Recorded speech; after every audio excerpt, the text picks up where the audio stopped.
Do do do do do do do.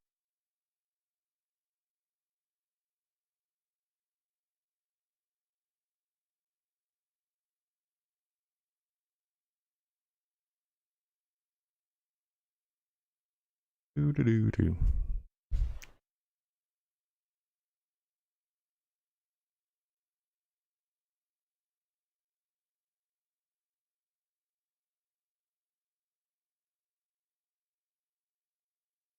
Do do do.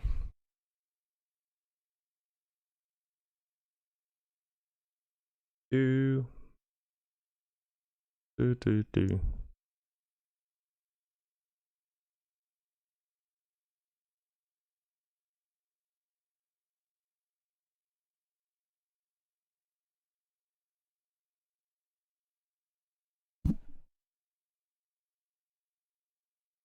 Mm-hmm.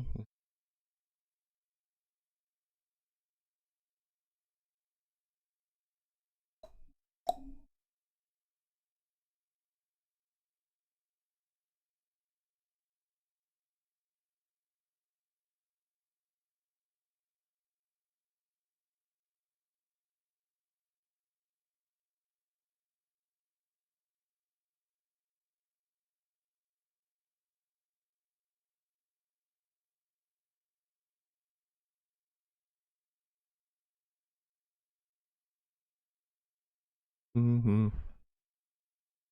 Mm-hmm. Mm-hmm.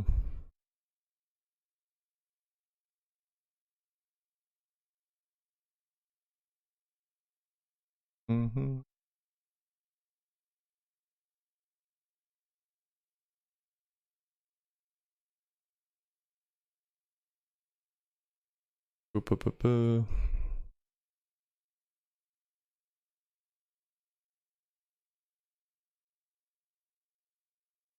Do do do.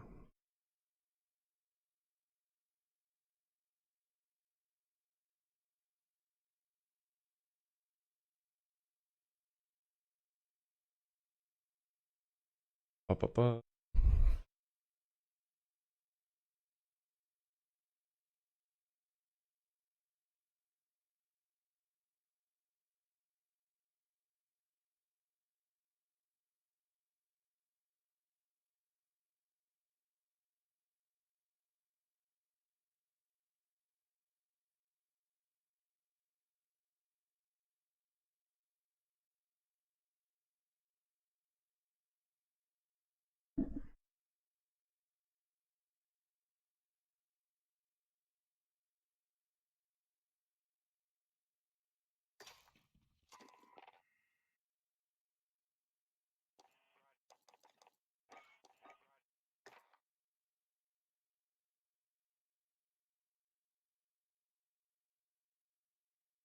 Bop.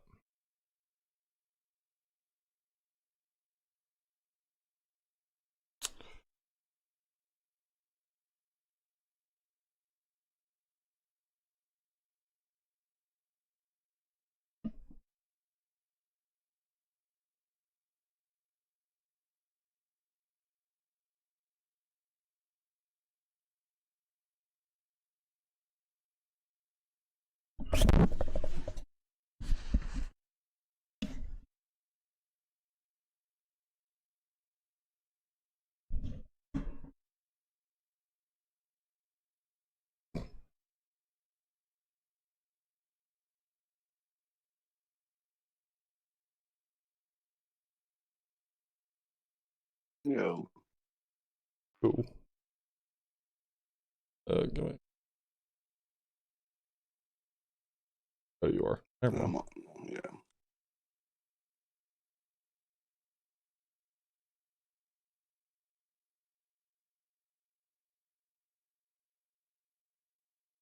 Yeah. Worked early today and I've just been chilling out.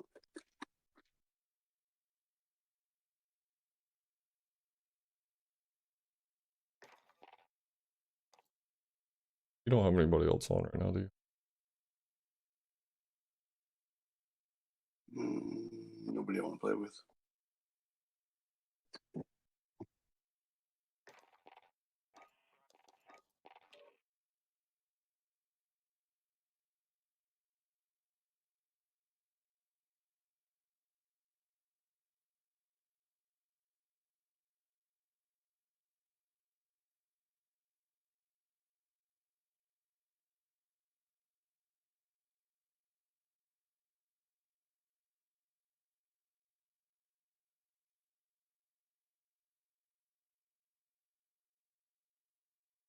Yeah, right. So that wasn't the whole clip I downloaded. It was just the longest I could actually put on Twitter.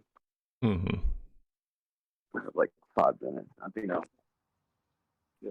it started off when you gave the Mac 10 on the last episode out.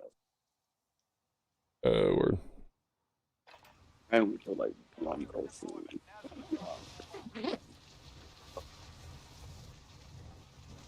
had like 6 kills. I don't know how that got me.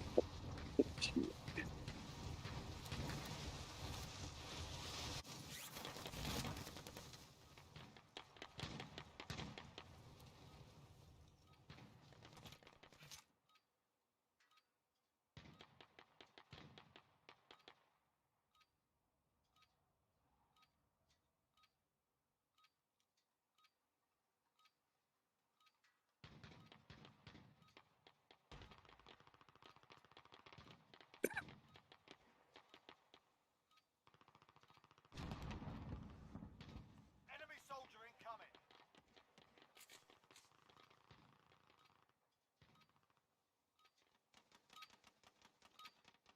Alright, that's enough mucking about. Now we do this for real.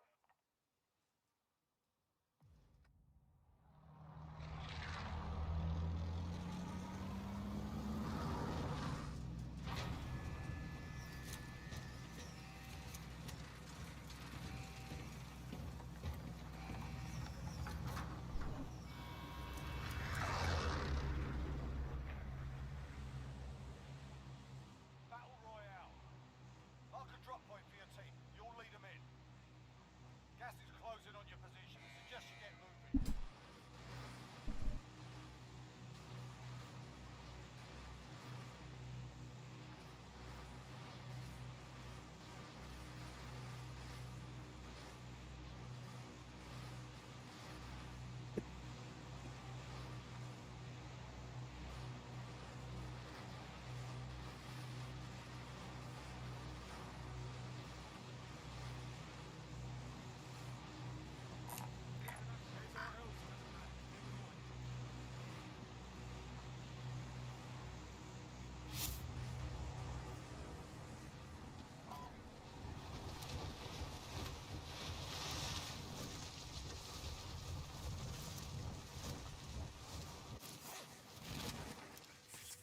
Eliminate all targets in the AO. Enemy soldier incoming.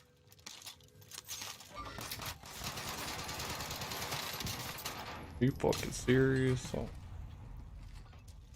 What? Are we playing? Welcome to the Do Gulag. what? If you survive, you Are earn we your playing? freedom. Yeah. Are you outside? Yeah. Oh shit. I backed out. Totally missed. Fuck you.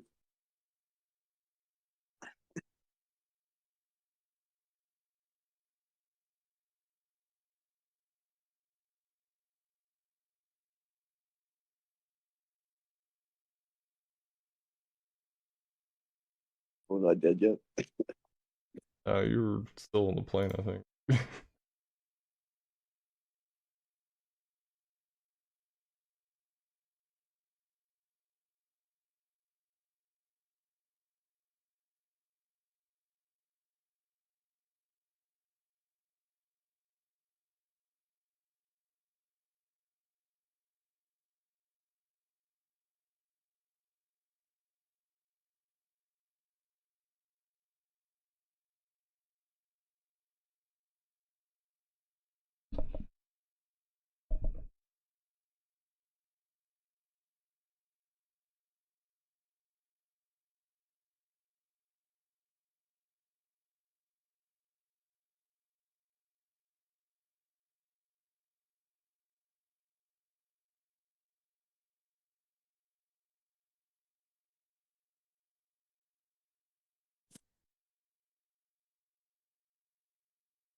You ready? Yeah. Why can't I hear you? You should be able to hear me in Discord. You there? Yep. No, I just accidentally unplugged it. Word. I need to give you.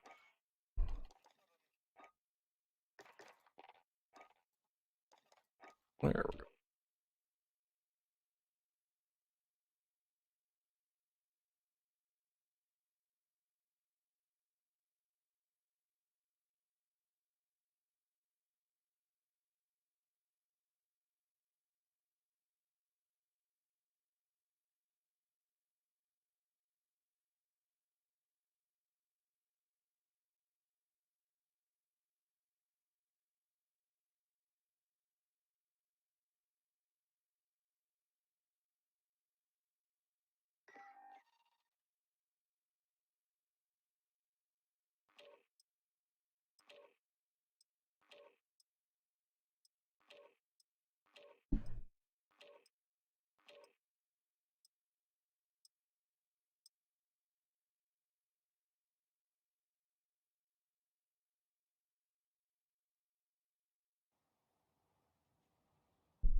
Holding for deployment. Now's a good time to warm up.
Enemy dropping into the AO. That was aggressive. Got a little grumpy, you know.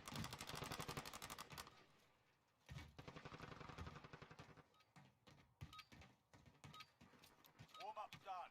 Time to kick this off.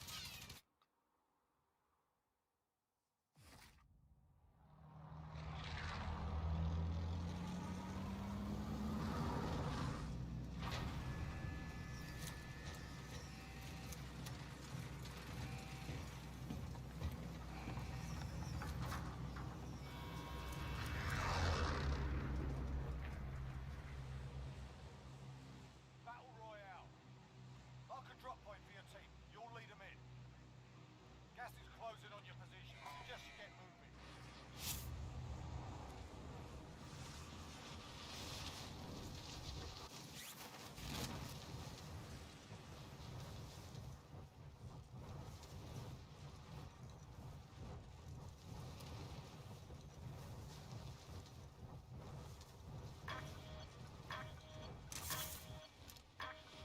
I'm back.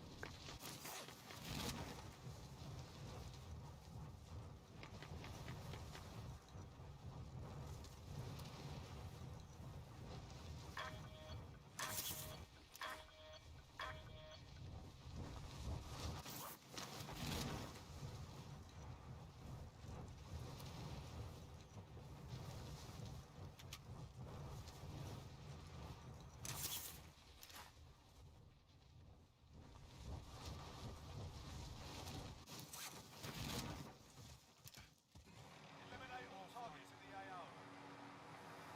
I think you're good. I don't think anybody else came this way. Do what? So I don't think anybody else came this way. Yeah, I don't think so either.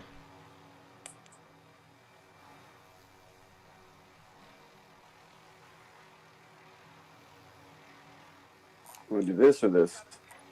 Oh. We can do the scavenger first. More cash.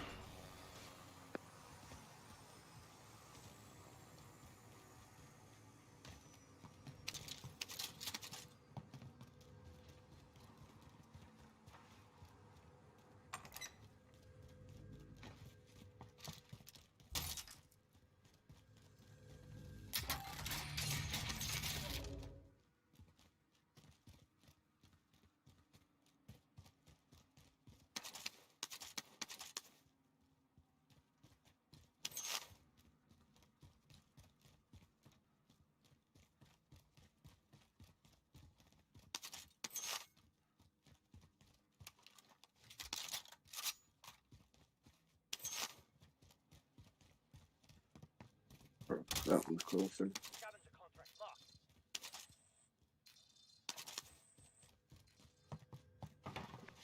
I can get this one below me. How close are you down there? Pretty close. Shoot. Supply box location. Move to secure.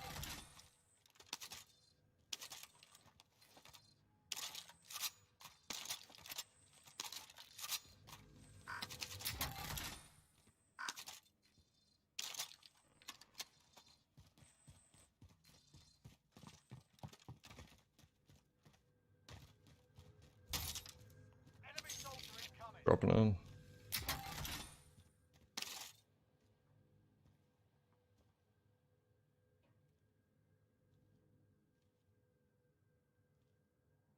Is it dropping in? Yeah, somebody was. Yeah, they're to the. Oh, Oh yeah. let me know when he's coming towards me. Yeah, okay. Down.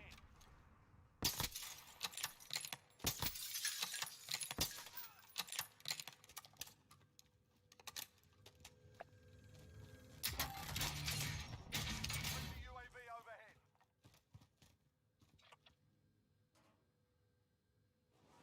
On my level right here.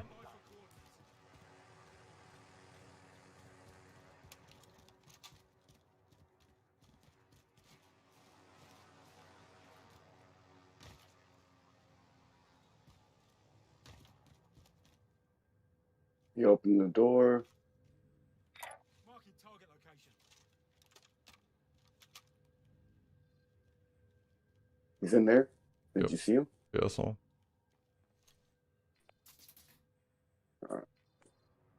I heard whatchamacallit, one of Field or the whatever. shield things. Molotov lit. Throwing stuff. That hit him.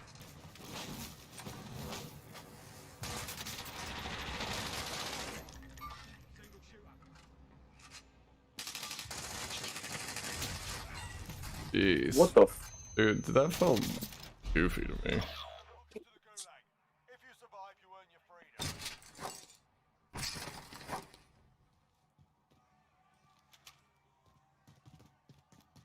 Probably shouldn't have just pushed over on him, but Pay attention, you'll be out there soon. Yeah. You can always have a go at these bastards while you're I'm watching. just trying to put the helo down. Words will smash their mugs for the well-played stuff.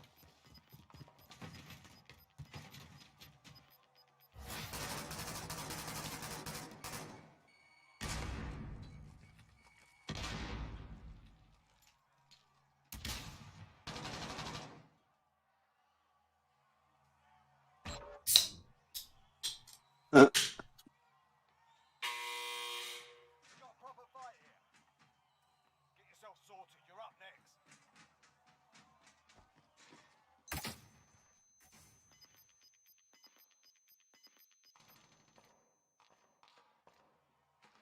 You win this fight and you return to the front line. But if you lose, you're done here.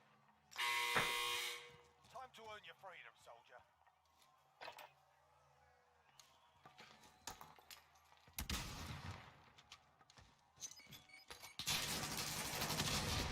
Mm. Stand by for reasonable weapon.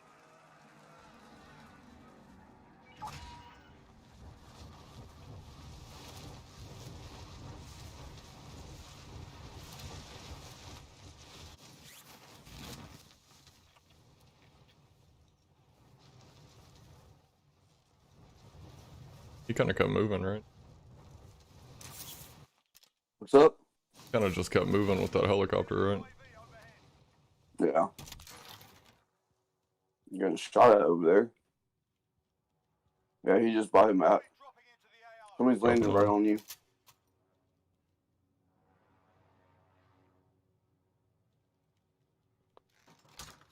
Is he in your building? Not that I could tell. No, I think he's in here. Yeah.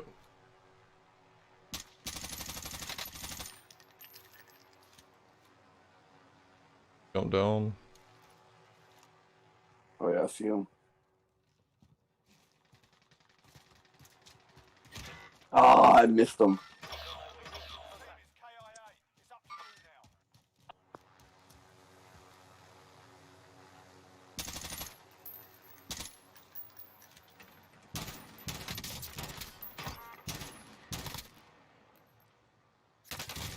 Oh my god, I cracked him and everything. Alright.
We're holding for deployment. Now's a good time to warm up.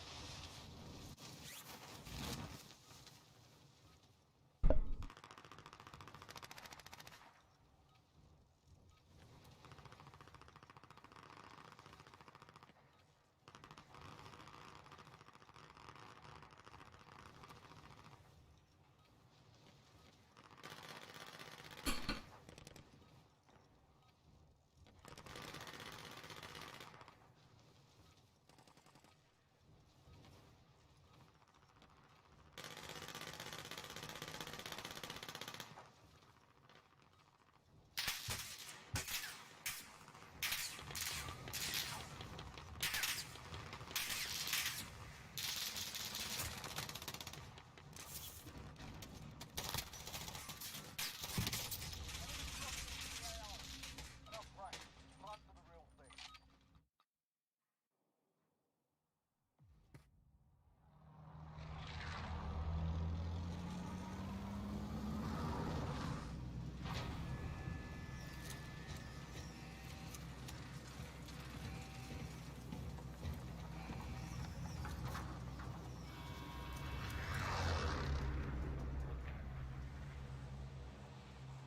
Battle Royale.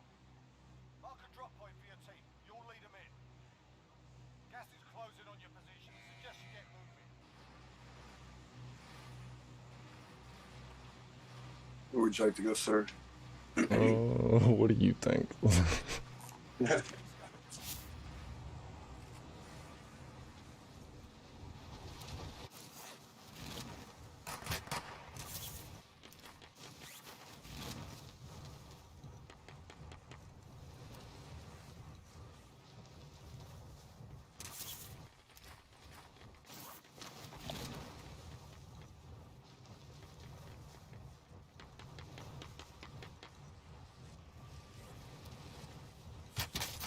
Jesus Christ. Oh, it's gonna be one of those nights, huh?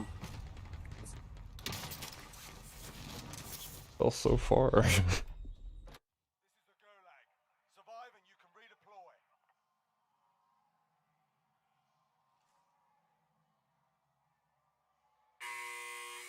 Fight's ready.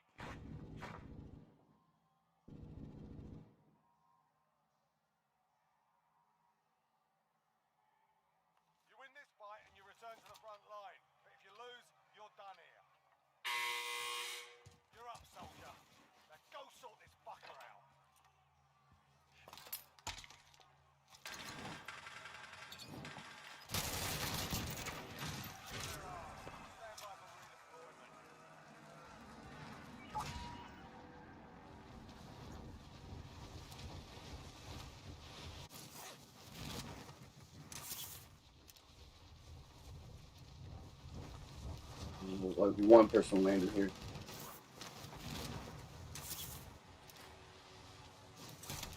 Enemies dropping into the AO. Dropping in.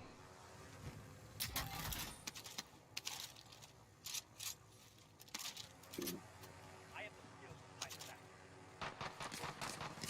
Right here. He jumped. Yeah, he's landing right on me. Got him. Neutralized.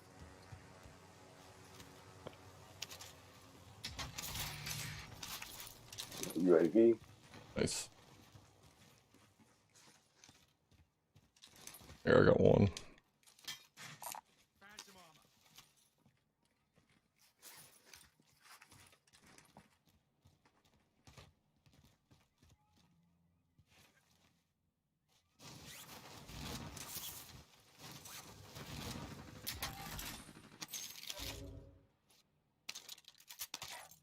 Destination locked.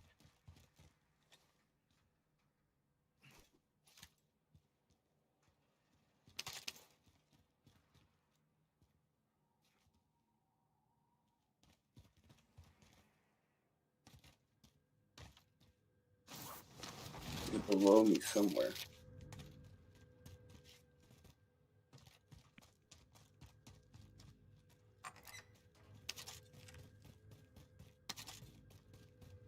Still over in the same area. So Enemy soldier incoming. Dropping in.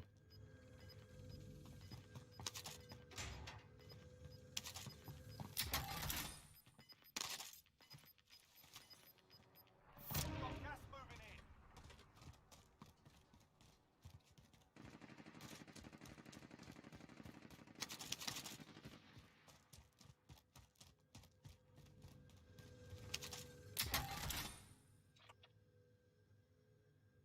Marking target location. Friendly UAV overhead.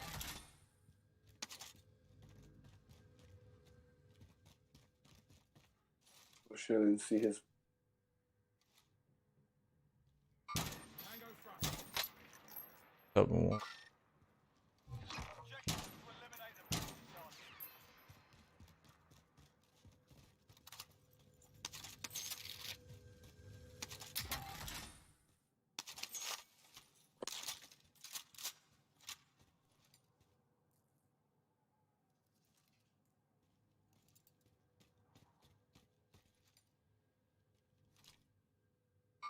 Single shooter. Double time.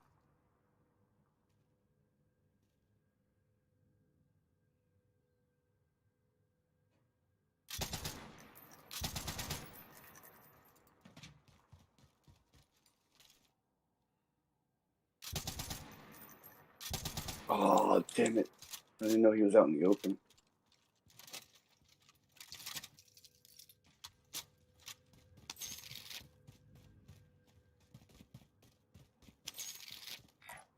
He's All on out. my waypoint. That cash is ours.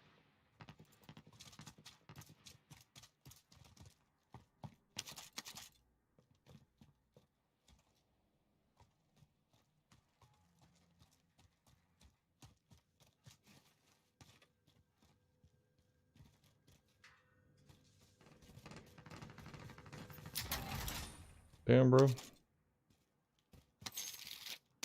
Hmm. Assault rifle marked. Bounty target is down. Well done. Got some over here. Spot on. Found some armor. You're all full. I'm full as well. Go get that armor. Go get that armor. Sniper rifle. Get it. Oh, I got plenty of kit. Not realize I had picked up that much. Oh shit. I'm rich. Gas mask, some more armor. Go get that armor. Friendly loadout drop on the way. Heading for gas mask.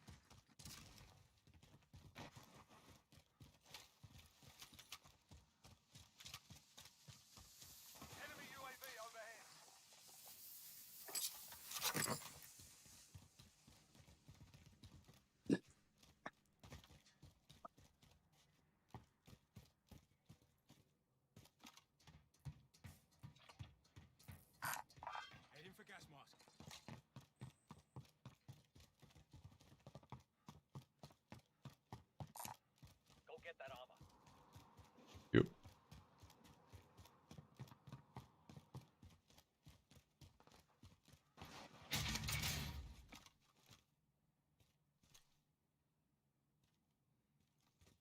Why wouldn't you go to prison? Like, I don't understand. Especially starting right in the fucking Ooh, middle like up, that. up. Marking waypoint coordinates. He's not shooting at you, Shooting right? there. No?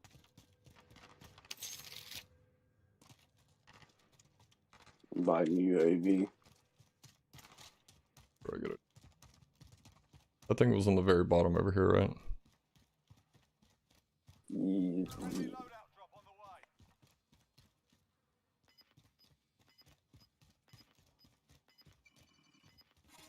Literally landed right next to me. Friendly UAV overhead. Gas is closing in. Relocating the safe zone. Stand by for coordinates. I think those were two, like... Oh, I almost shot him. Damn. Oh, there's... Several people at that boat.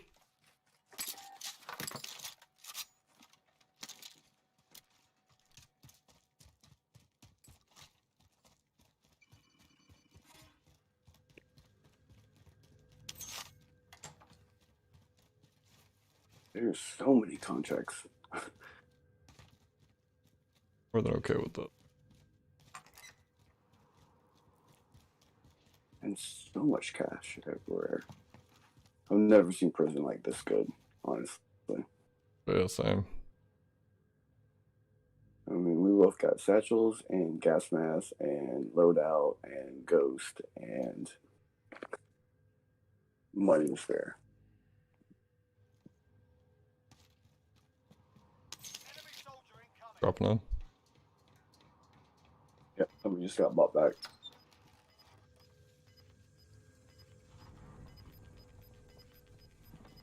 He's over here. Single shoot. Yep. Hit him once. One down. I see him. Move on my waypoint. Cancel that.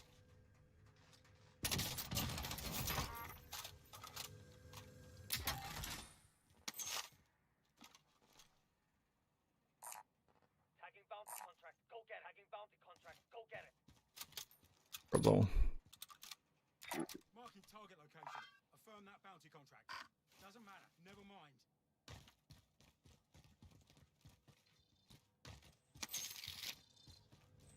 Bounty target identified. Slot the bastard.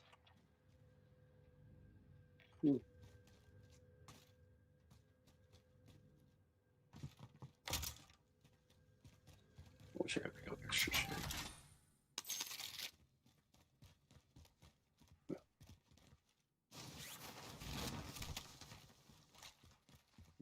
Pop a UAV and overhead. another one.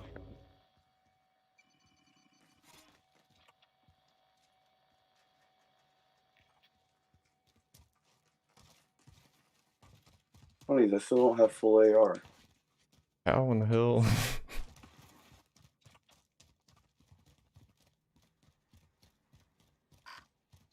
Helo. They just got out over here.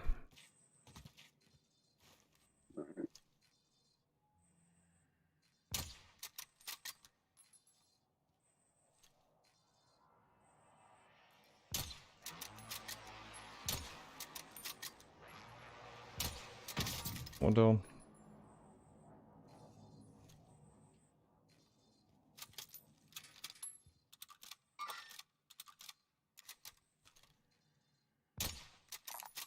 Enemy helo.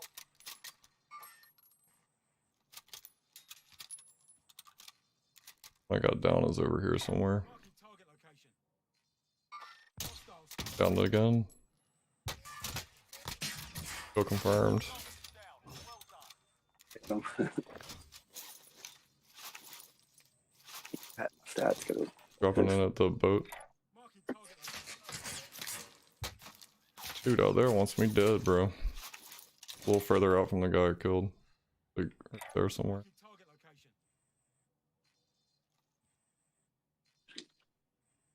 Marking target location.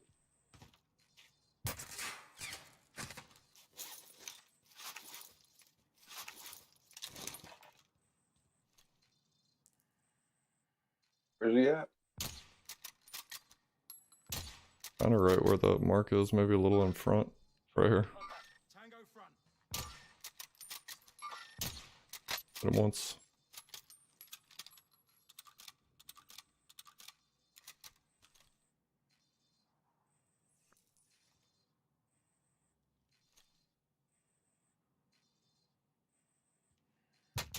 Looking up at me.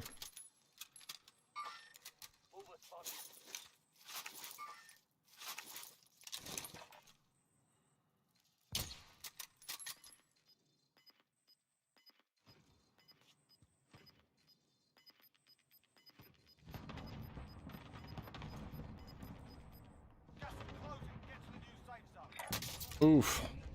Finally dropped me. Yeah.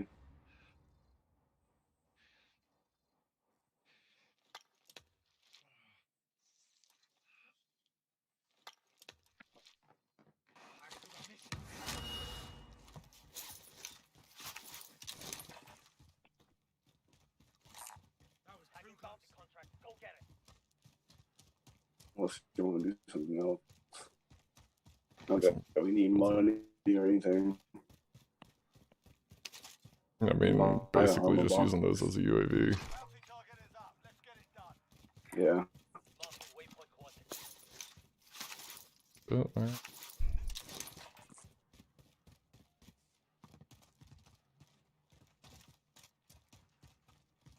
Wonder if that's yeah.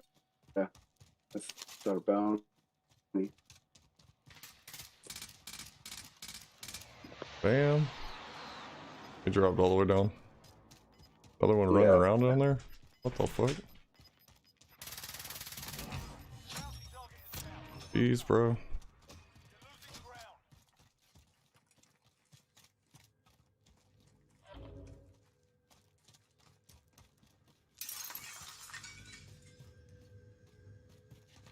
Everyone's in the safe zone. I don't know why.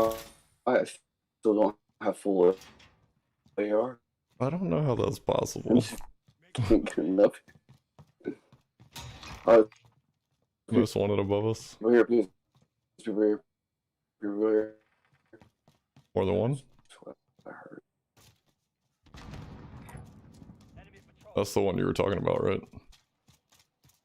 Yeah, I think so.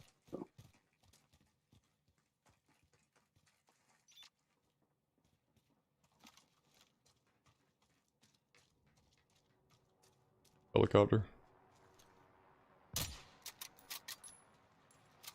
One jumped already.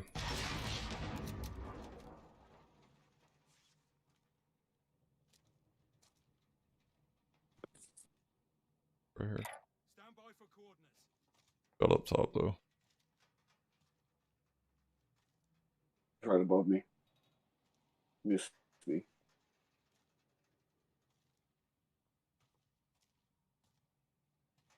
But missed one is going down.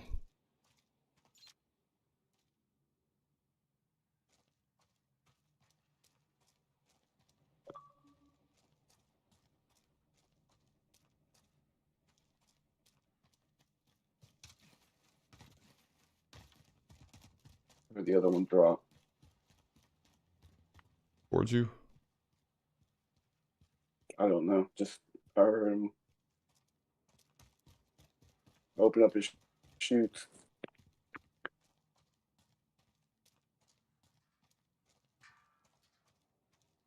Oh, UAV. Not though. I got one right now. Do you want me to pop it? Yeah, go ahead and use it. No. Friendly UAV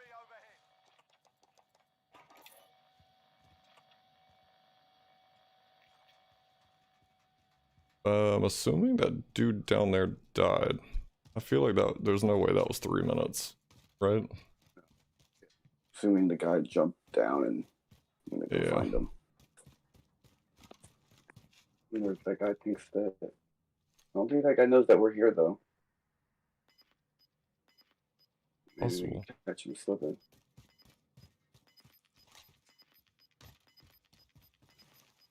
I'm gonna try to get up to you. Closing in. I guess I'll pick up this bounty for. Keep an eye on the buy station. Oh shit, he might go to the front one. Being tracked by an enemy team. Stay sharp.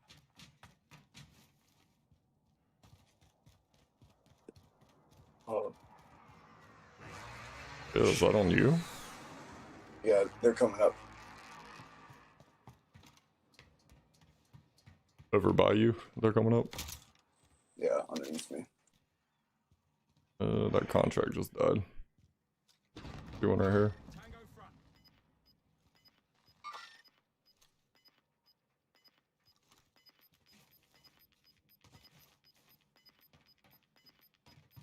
Gas is closing in. I killed one. That other one's still down there. Yeah.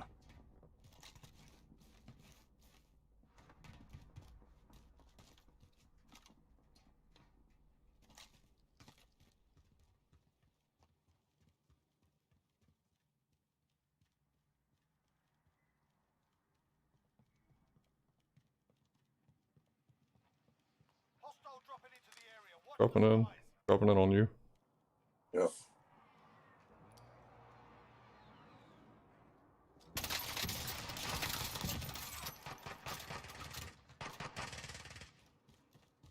You killed the teammate down here. Yep. Yep.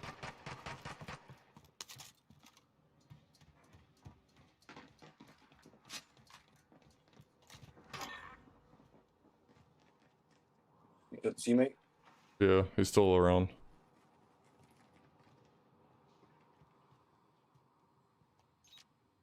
Yeah, 19 meters southeast.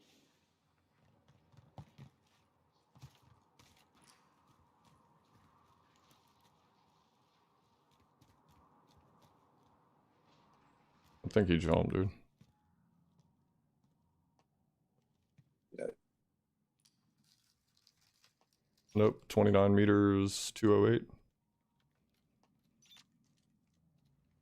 Well, he's gonna have to jump eventually.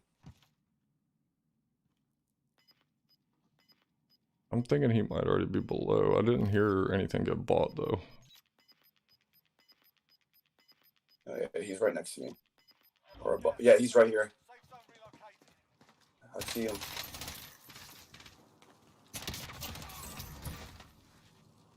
I can see him through the little vent thing. Loadout drop inbound. This reactive camo is pretty fucking tight, dude. Not gonna lie. Let me see. My shit's like lighting up now that I'm Okay, winning or like have kills or whatever. Friendly UAV overhead.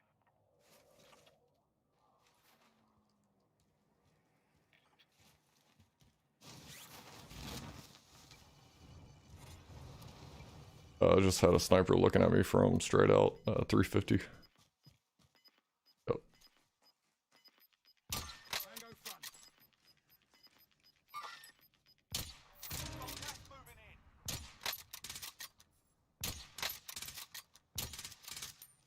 10 remaining. Keep it up. that's stupid. He should.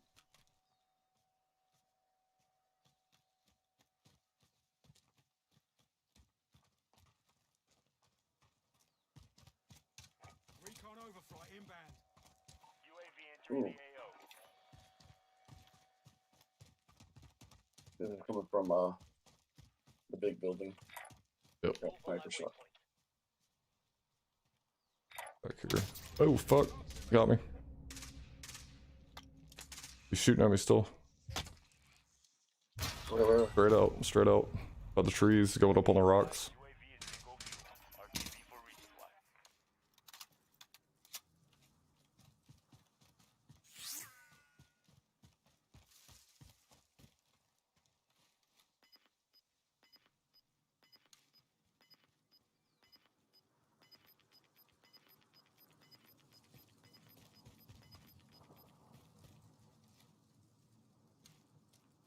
They're a good bit further out than that. They're gonna be on the Opposite side, yeah.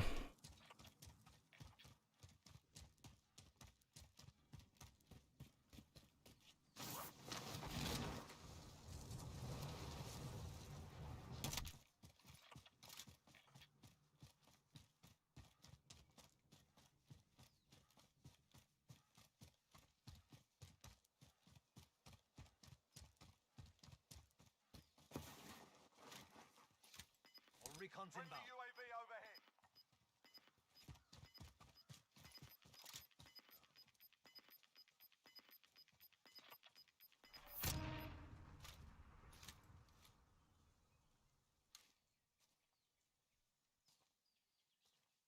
That's right.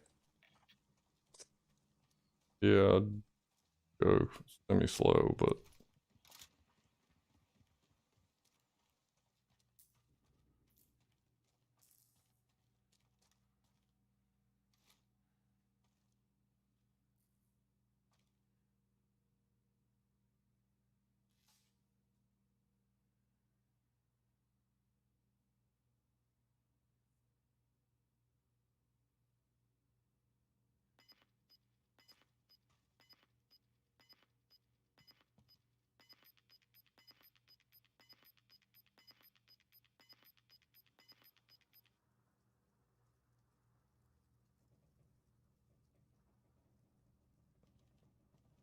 In their sights. honestly, I'd just, if you're gonna buy back, just do it as you're going in. Yeah. I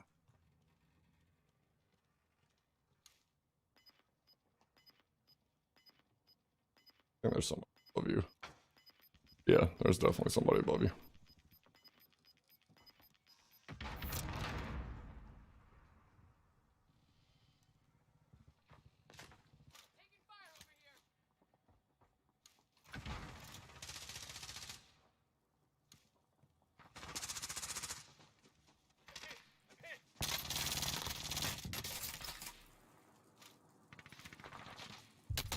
Oof.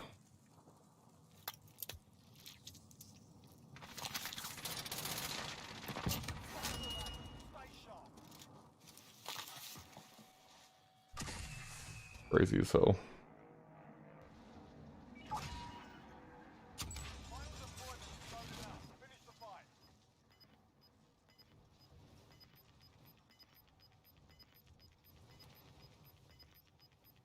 Gas is closing. Get to the new safe zone.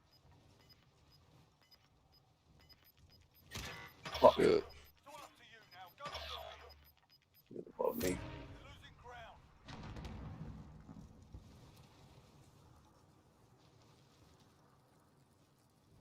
Tango front.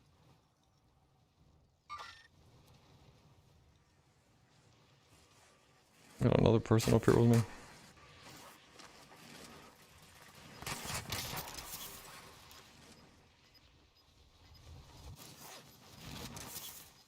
Enemy soldier incoming. Got gas inbound. Safe zone relocated.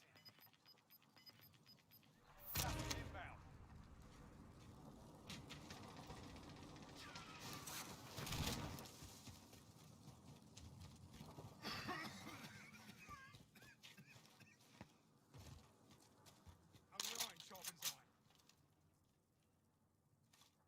Oh man. I knew he had to be on that side, second but place. damn. Where are we at? Ah shit, I didn't even look. I can go back in.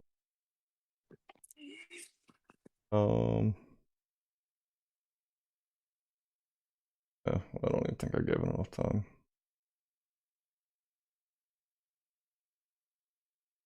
Never mind.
safe zone.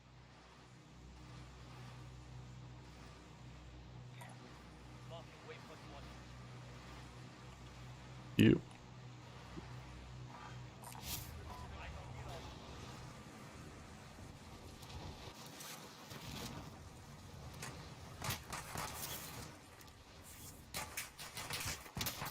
Hilo. I'm not gonna make it all the way over there. Fuck, dude.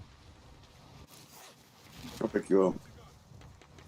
Might be good now.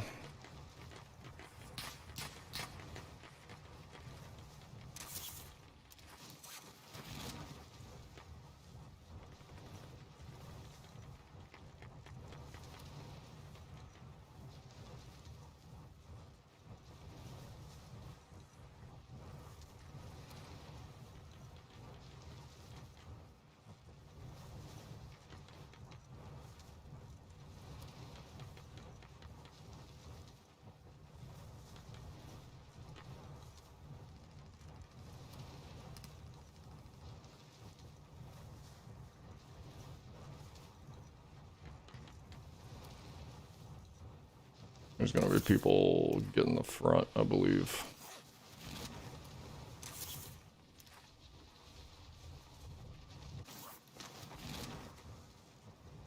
Yeah, they're right up front.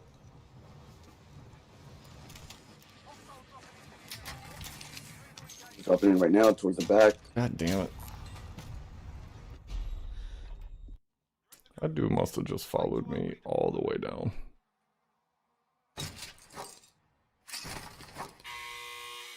Fight started. You can practice your aim while you wait. Taunting your enemy is an effective way to get inside their heads. So is a well-placed stone. Here we go. Get ready to fight. You're next.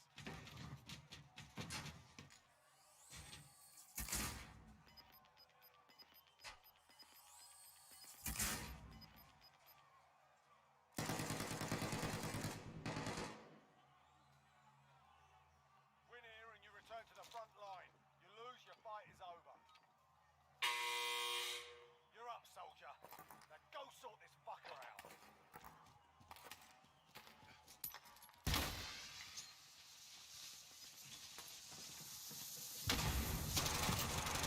Stand by for redeployment.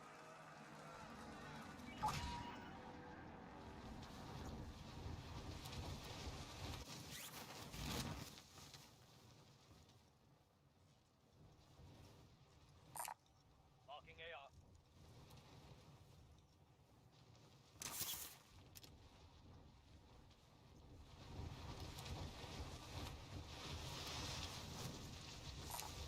Marking AR.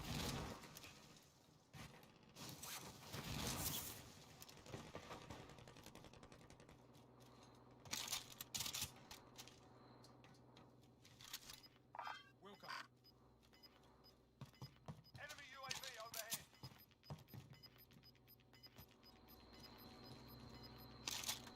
Losing ground.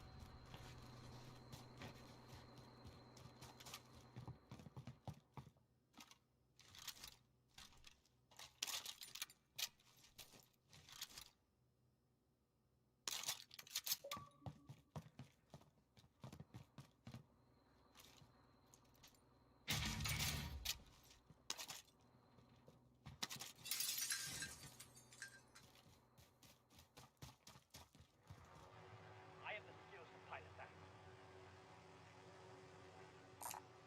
Tagging bounty contract. This guy right here. Got contact.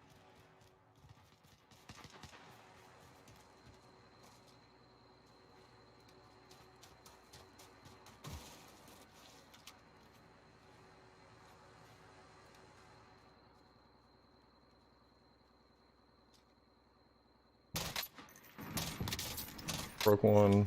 Almost broke another one.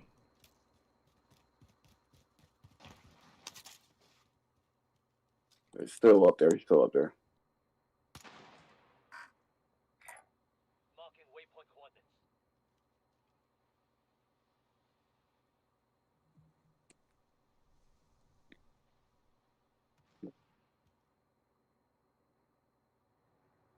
I have the skills to pilot that.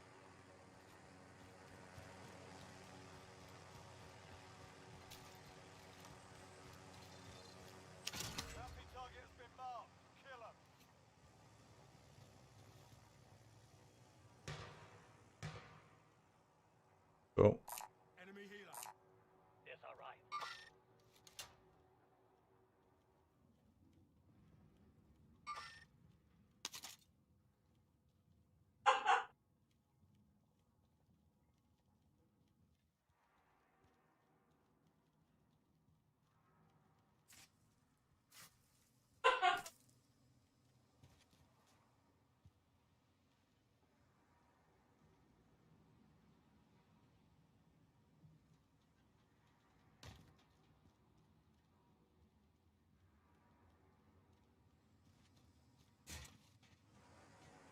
Strap in. I'm cloud. Something's really funny.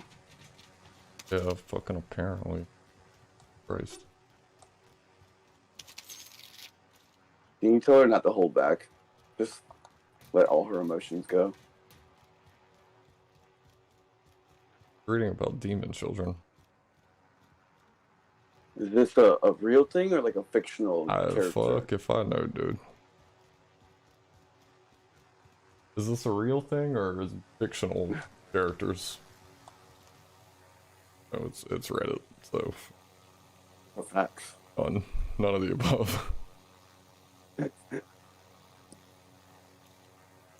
She's just reading no sleep prompts. That's what's happening. Some of them are funny. I don't know.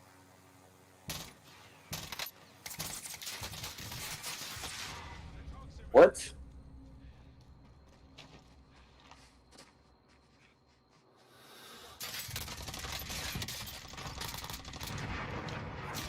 What? Down one. I don't know what just happened, dude.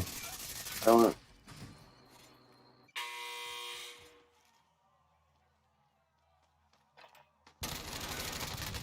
I'll turn this noise suppressor way the fuck back up.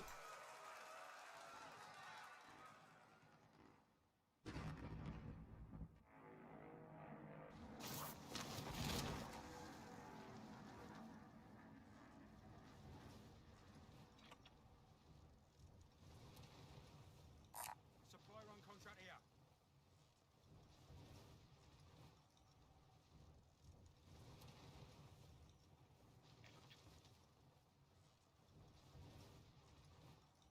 Yeah, you might as well get that first. I didn't see anything else with it. Get that. Then the car right next to it.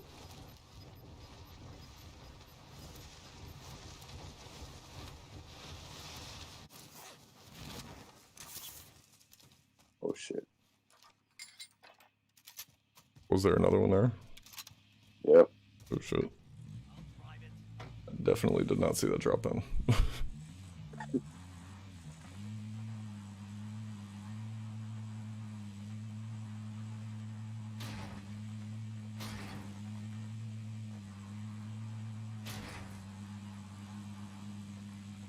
Yeah, I love where that's at.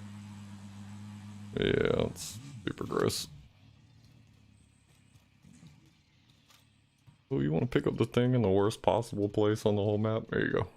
No problem.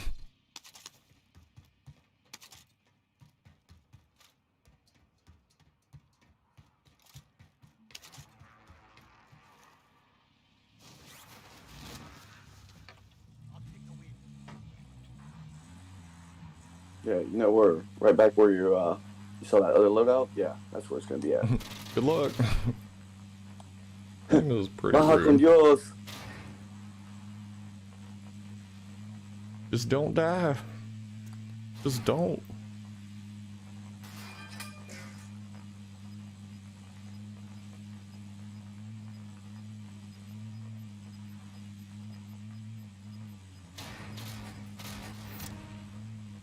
Don't mind me, just taking the long way.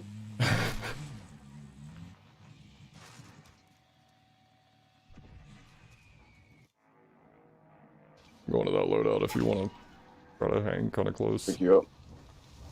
Okay.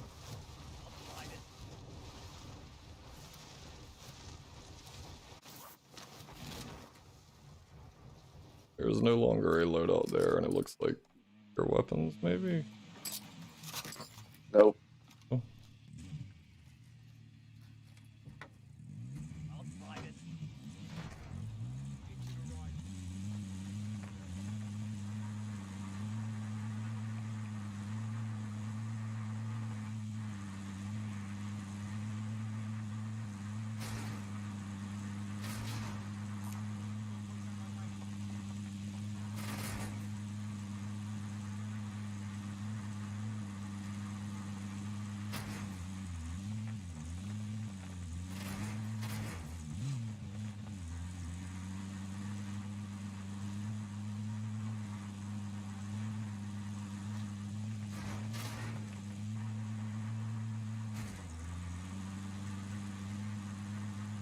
I'm gonna pop out right here. Okay.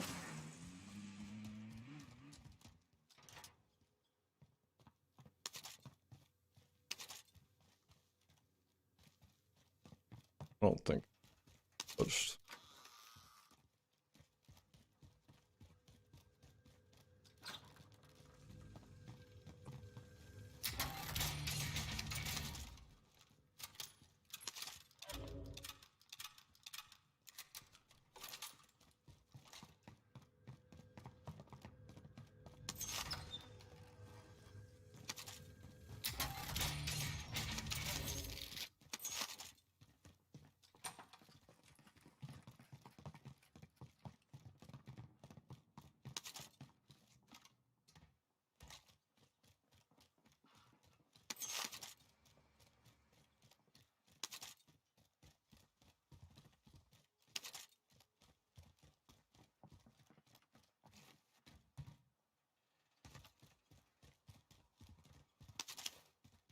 Crap, I actually found a piece of armor. What is this?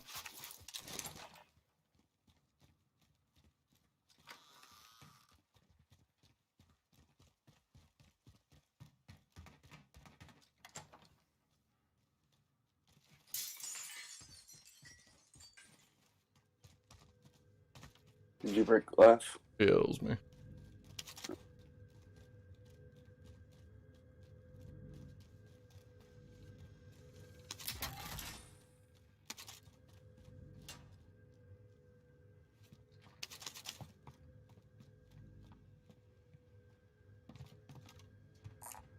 Got a field that way.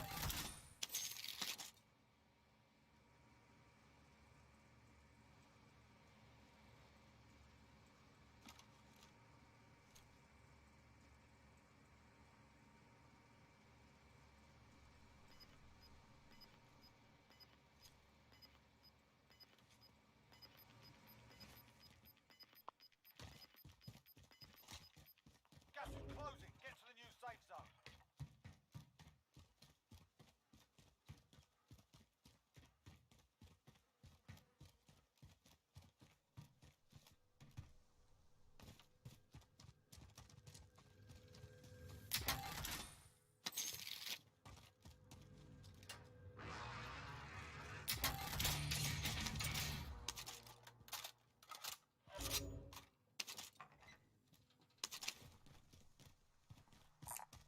Medical supplies over there. Found a self-res before I found a piece of armor. See.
Stand there.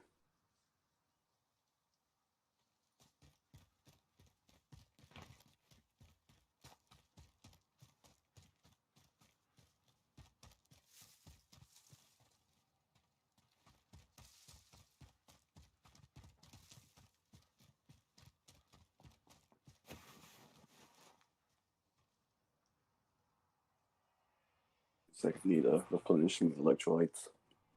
Enemy UAV Go overhead. plants. Creep up mid battle.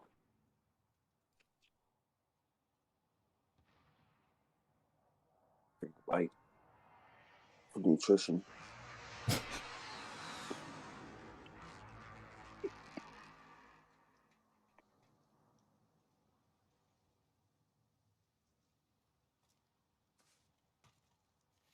Be careful, like specimen. Some movement. Gone 346.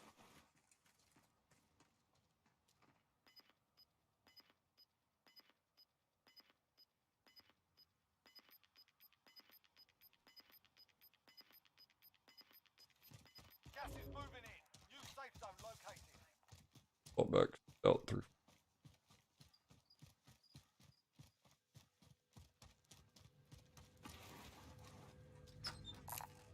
Tagging bounty contract. Go get it. Bounty target is up.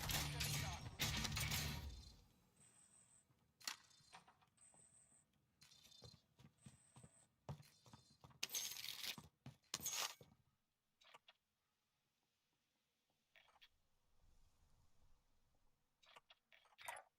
Destination marked.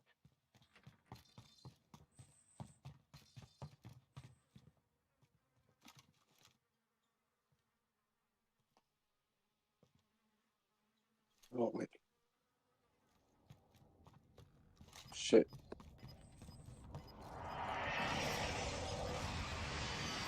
Oh, behind me, behind me. Southwest somewhere.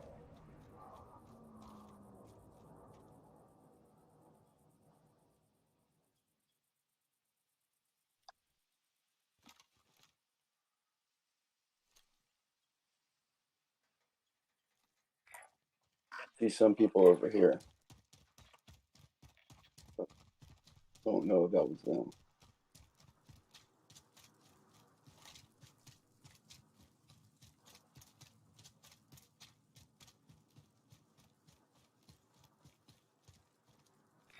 Destination marked. Enemy UAV overhead.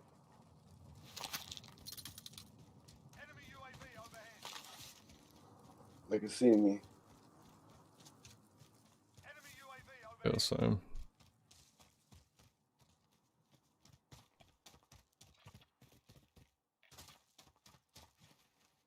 I think the people that were over here was the bounty anyway. Hope so.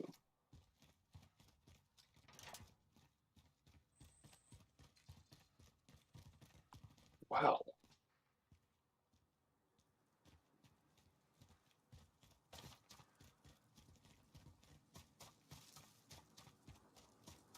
Those shots at you. Yeah.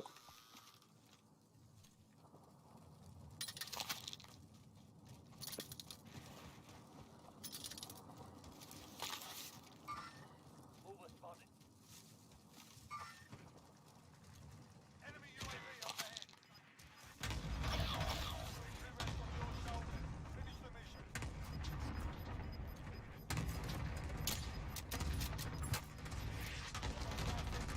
Safe zone relocated.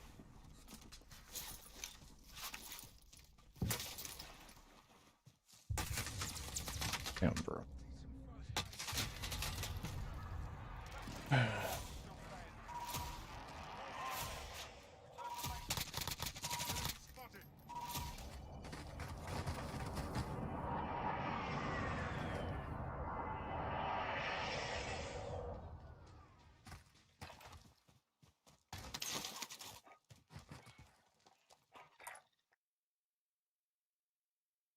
Okay. 100%.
Well,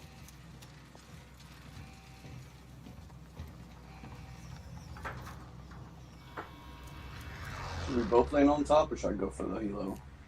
Eyes on Hilo. What was up? Battle Royale. Should we both go on top, or should I land at the helo? You can land at Hilo. I'll Get to the safe up here. zone.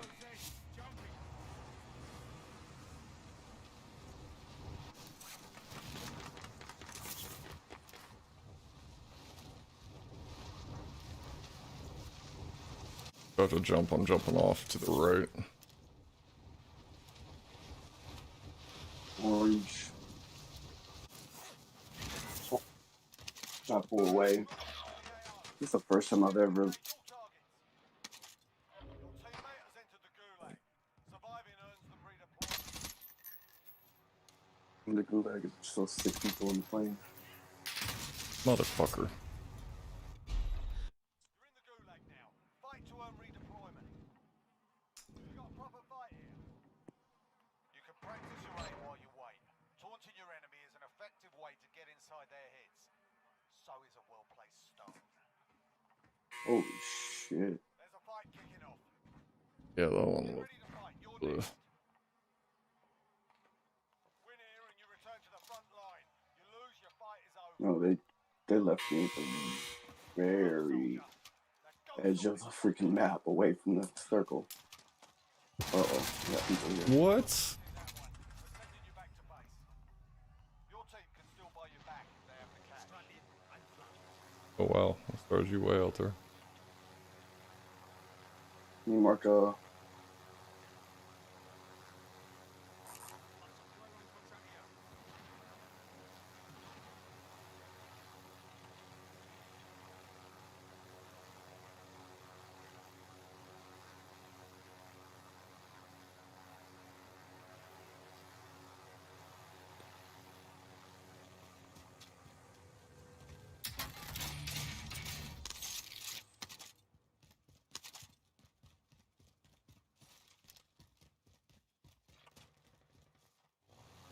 am the streets of my path.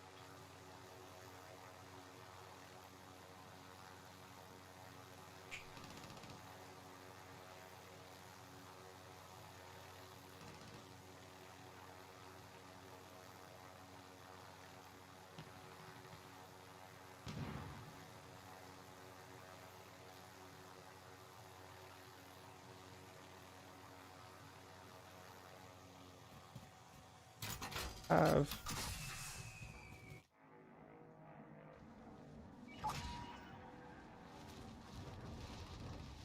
I am the streets of my path.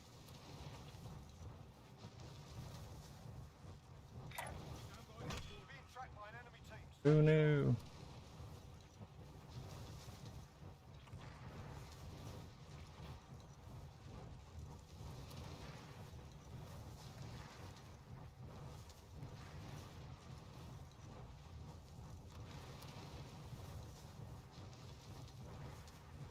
you? Oh, you're flying.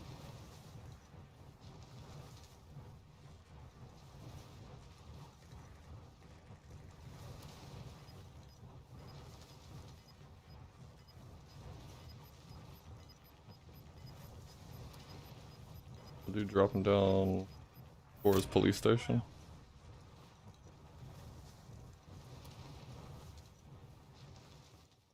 Big Blue, he landed on Big Blue. That loadout just never come in. Oh, no. Shit.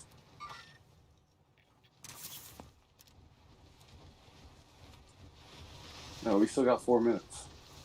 Oh yeah, you're right.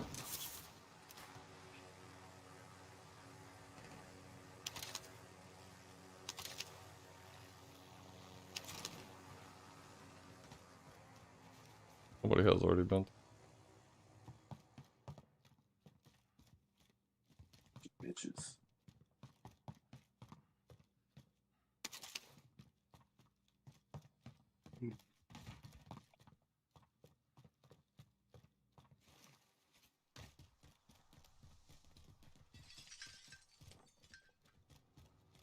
Strap in. I'm flying.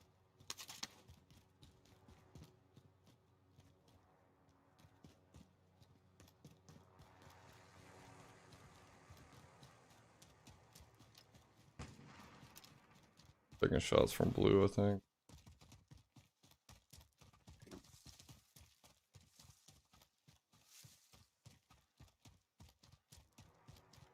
Strap in. I'm flying.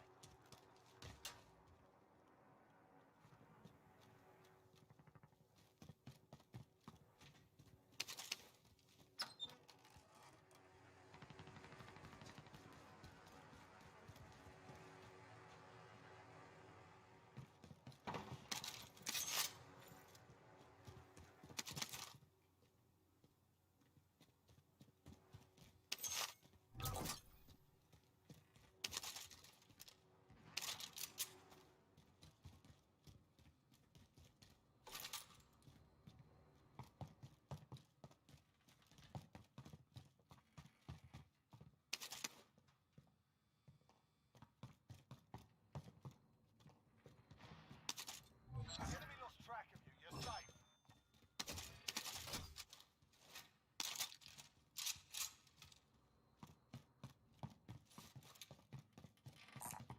Marking AR.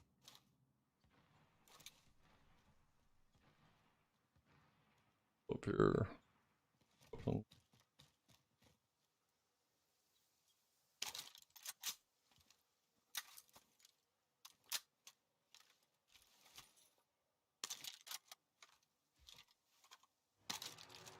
I have the skills to fight back.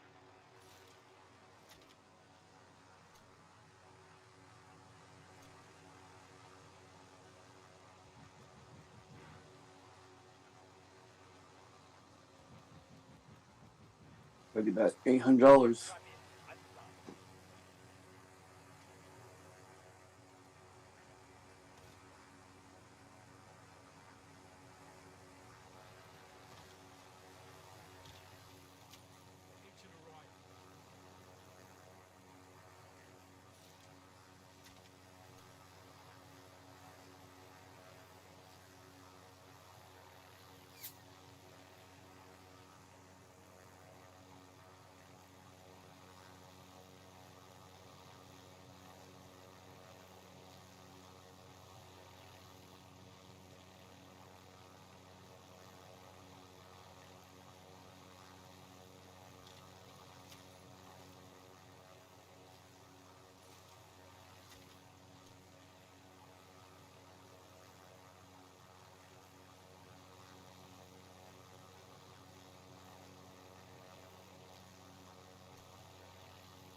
Loadout drop headed your way.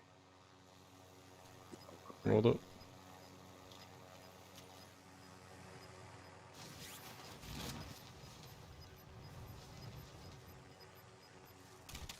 Oh, Safe zone relocated.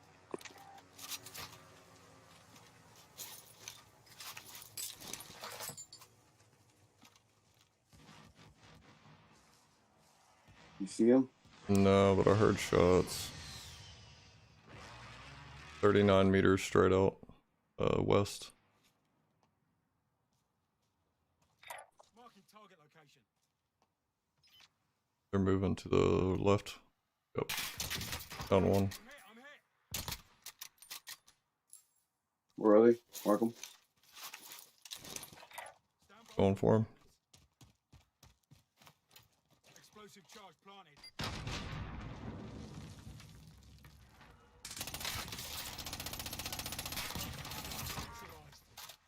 Hey, I got a collateral kill out of that.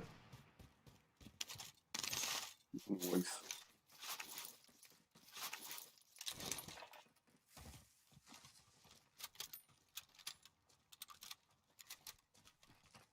That's it? Where's the other guy? That's it? Yeah, I got a collateral. Those both of them. Let's make Hero, sure their don't thing foot. died.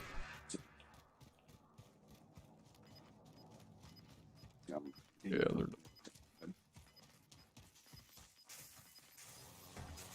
Strap in.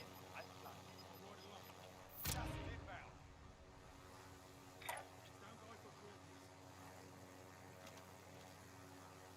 we can go further. Marking target location. You got prison. Yeah, that's cool. Come on.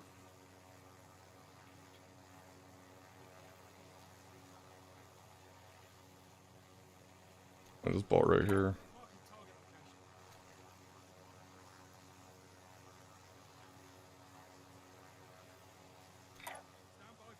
Stay real steady, stay steady.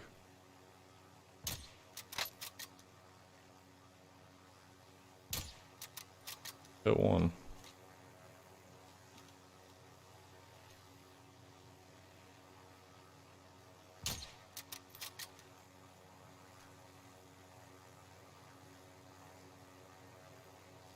Don't see anybody up top.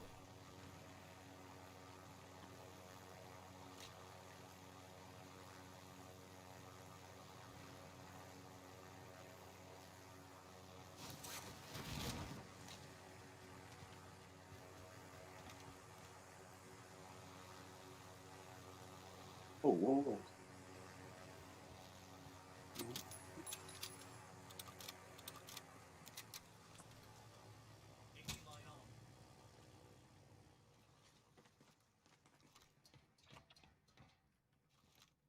Bounty contract located.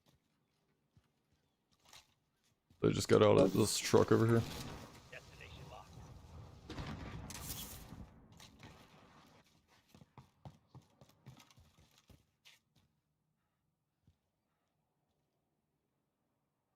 Back in the truck.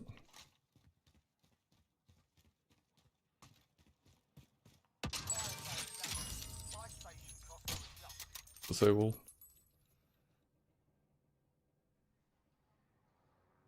I have the skills to pilot that. Go to the buy station.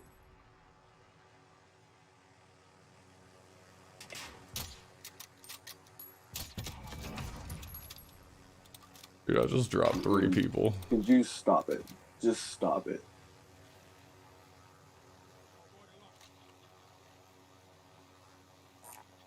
Tagging buy station. Yeah, there's gonna be people over here, bro. Yeah.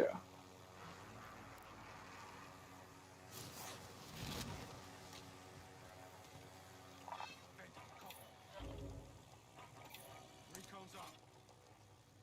UAV entering. How are you on armor?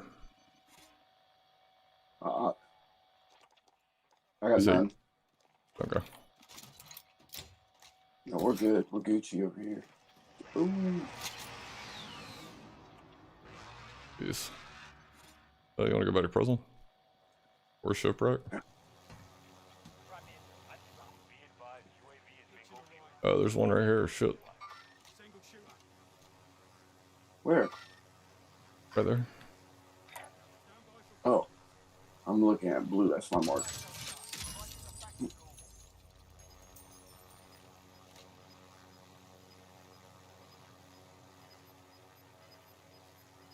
Running out. Oh, right here. Single shooter. Stay steady, stay steady. Oh, okay, that works too. I didn't even think about him being like way out in the open. I was like, alright, I'll be sneaky. And Enemy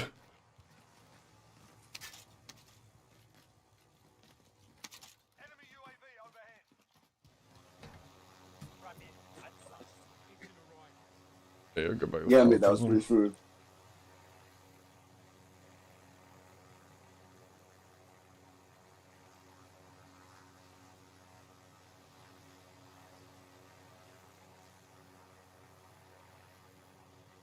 That was funny.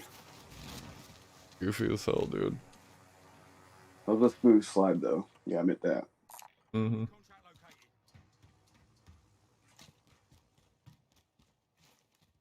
Tagging bounty contract. Go get it. Go get it.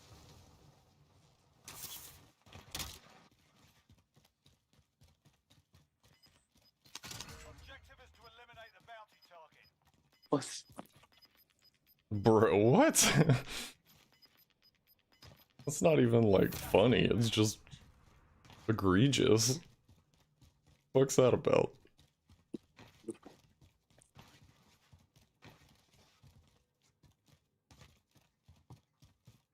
Keto.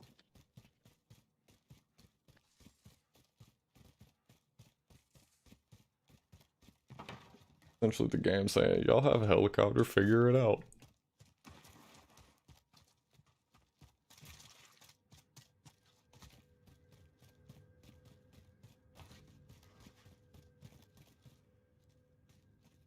And he hasn't moved. Or she.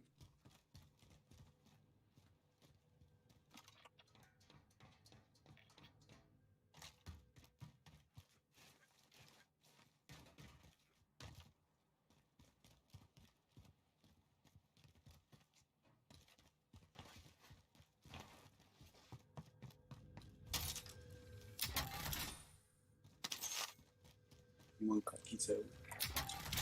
Waypoint coordinates. Mechanical first aid. Doesn't matter. Move on Never my mind. waypoint.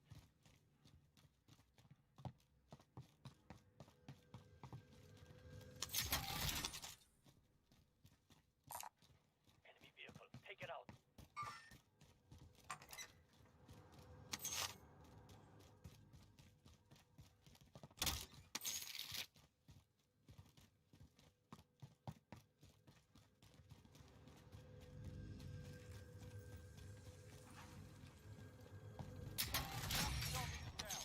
And wants me to have a self-revive very badly. I'll go get this one. 100% I heard footsteps. Yeah, you did. Eliminate the bounty target. Yep. Fell back down.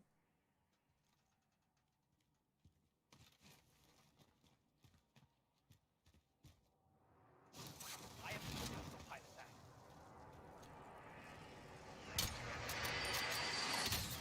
Okay, what the fuck, bro?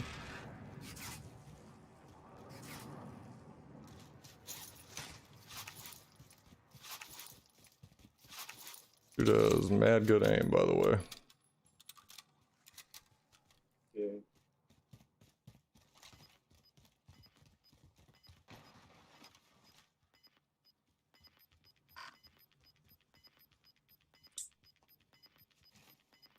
Gas inbound. Safe zone relocated.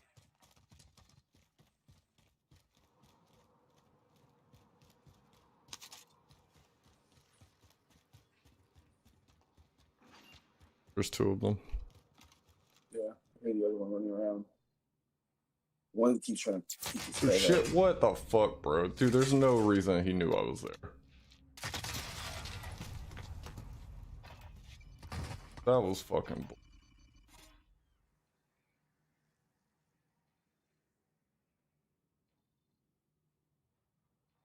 Mark something for me. Right here. Marking target location. No, I'm talking about just like a buy or something. By there, but that one's probably busy. Stand by for. Doesn't matter. Never mind. I am the skilled pilot tank.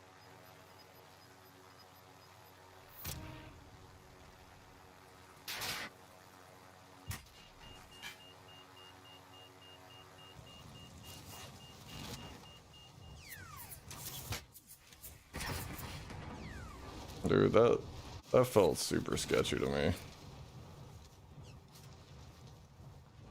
Oh shit, Oh, still shit. right on top of you.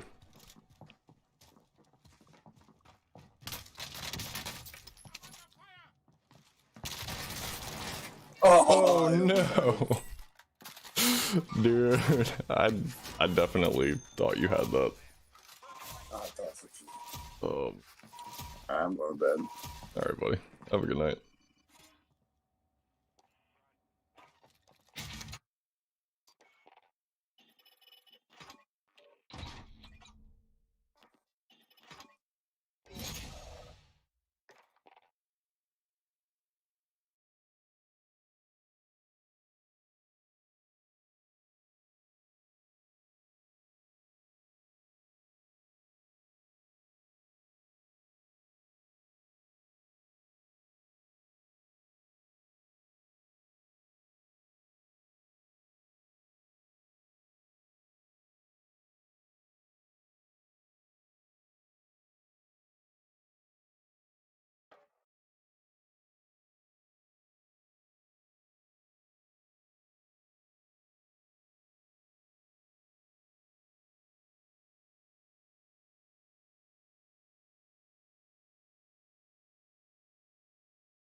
Wah, wah, wah.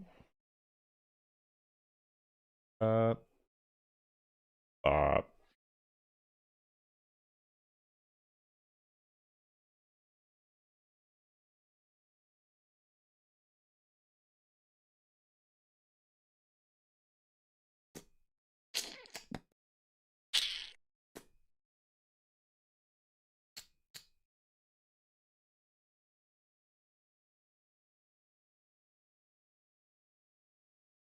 doo doo doo.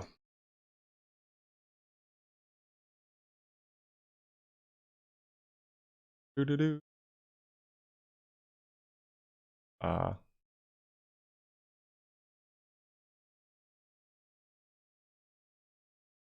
hmm.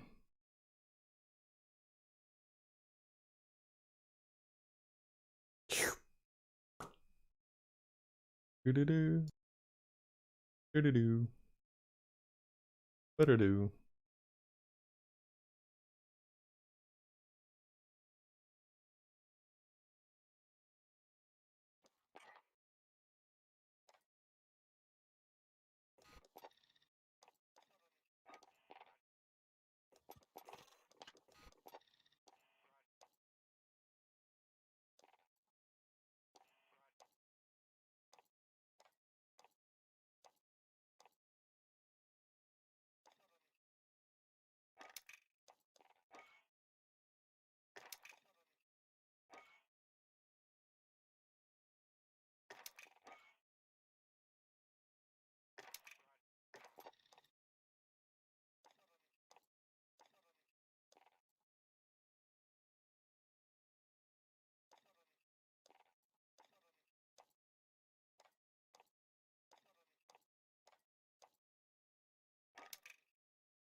I guess.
This video is brought to you by Raycon. What's up, dweebs, but in a good way. Welcome back to another episode of What I Watched This Month, February edition. I actually made the last What I Watched This Month before I finished the last month, so I'm going to touch on the surprisingly large amount of movies I watched at the end of that month. Alright, let's get into it. I watched My Neighbor Totoro, one of my favorite Studio Ghibli films. This was my second time watching it, and I gotta say, it is just as good as it was the first time. It's definitely a movie that takes some time to warm up to. It's insanely carefree and focused on putting you in an adolescent headspace, but once you let go, you really just start to ride that wave and accept it. It's a beautiful tale, no pun intended, about growing up. Then I watched Regina King's directorial debut, One Night in Miami. This was solid. I think the concept of Malcolm X, Sam Cooke, Cassius Clay, and Jim Brown all meeting together for one night and making a movie about it is pretty cool. And the execution definitely delivers. King is able to keep the momentum going throughout. But part of that is also due to the fantastic performances from quite literally everyone involved. I mean, they all brought their A game. I wish I could name a favorite, but I just can't. My one gripe with the film is that because it's so airtight in direction and writing and performances, it left so little to discuss and talk about afterwards, which isn't usually an issue, but it's kind of weird because I feel like that's the complete opposite of what a movie like this should be accomplishing. But regardless, I had a pretty good time in the moment, so I can't complain too much. Then I watched Spinal Tap. Now, this is a big boy in the history of comedies that I've managed to miss out on until now, and all I gotta say is I wished I watched it sooner. Because while I'm sure this form of comedy wouldn't hit for everybody, especially nowadays, it's like my exact sense of humor.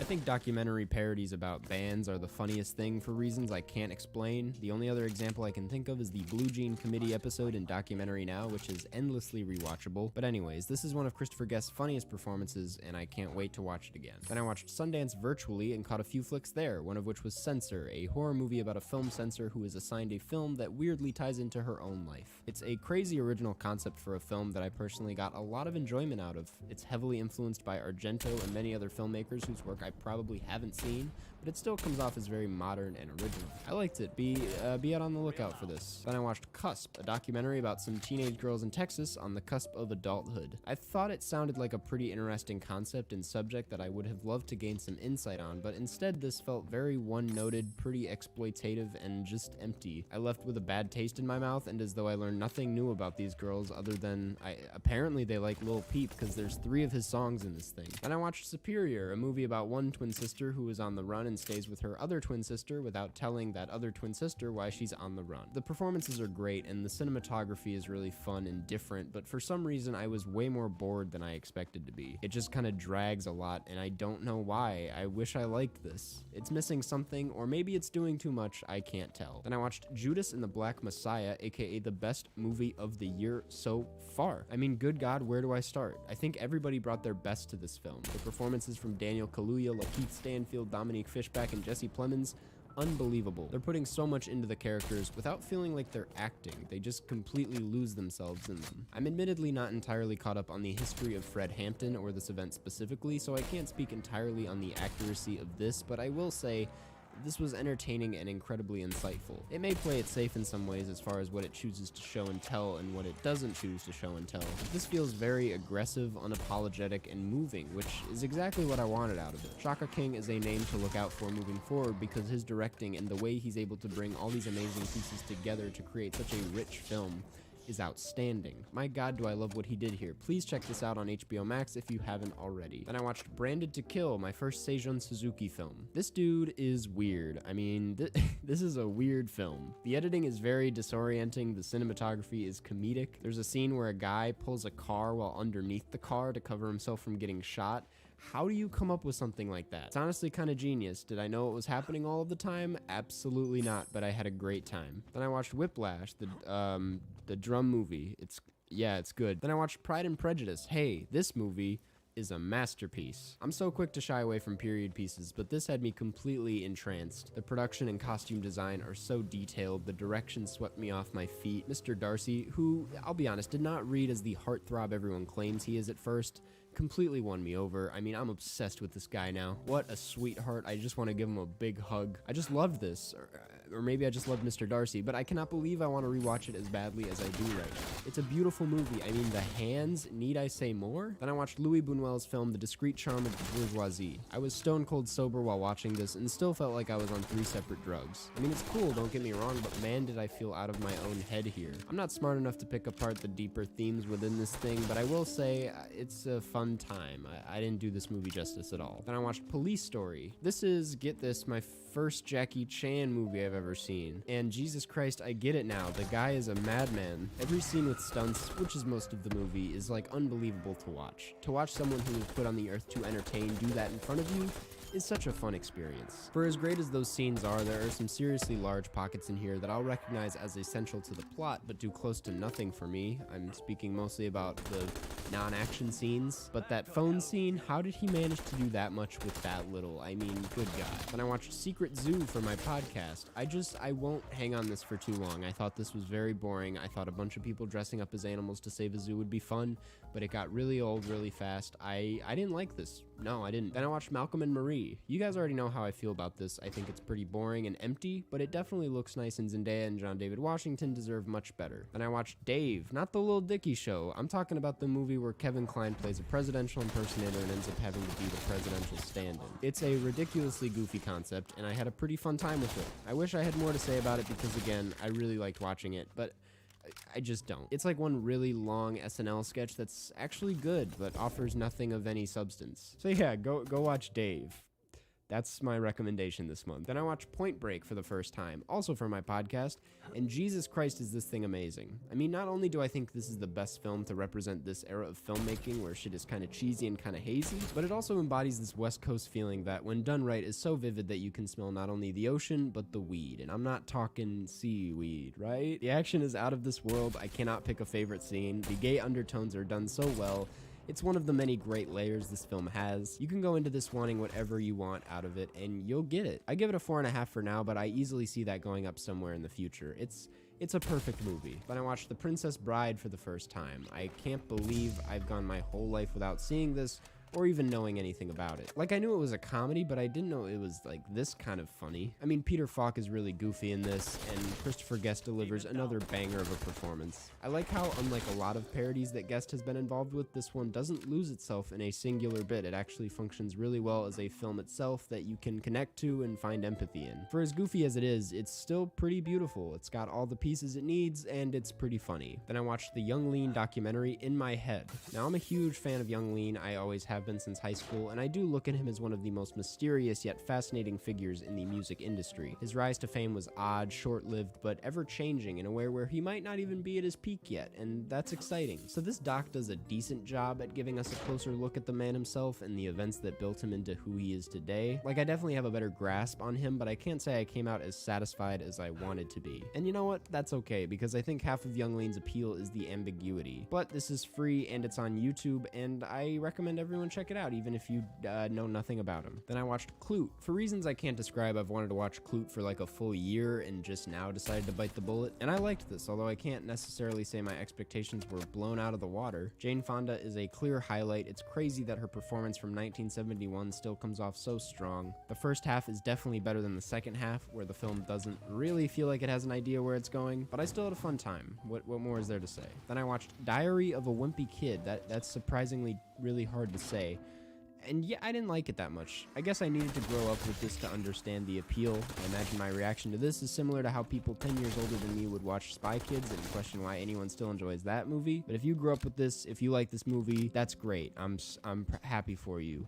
It's crazy they shot this on film. That's all I have to say. Then I watched Earwig and the Witch, and immediately wished I hadn't. Then I watched Pretend It's a City, that new miniseries on Netflix about Fran Lebowitz, directed by Martin Scorsese. I'll admit, I didn't know much about Fran going into it, but I still loved watching this and hearing all the fascinating takes she had. She's, get this, very good at talking, which is pretty important considering this is just an entire series of her talking. I also just recently watched How To with John Wilson, which I think is an accurate depiction of New York City, but in a much different way. And I only bring it up because I think these two shows pair really well together. But if you're looking for a great way to spend 30 minutes each night for a week, give this thing a shot. Then I rewatched Shrek. I know this is absolutely nothing new to say, but I do think after rewatching it that it's a genuinely great film that hits every beat it needs to. It has a great message for kids, and it has tons of really great comedy for anyone interested. It also looks really great animation-wise for the time it was made in. My point is, I unironically love Shrek, and I think more people should as well. Then I rewatched Spirited Away, another 2001 animated classic, and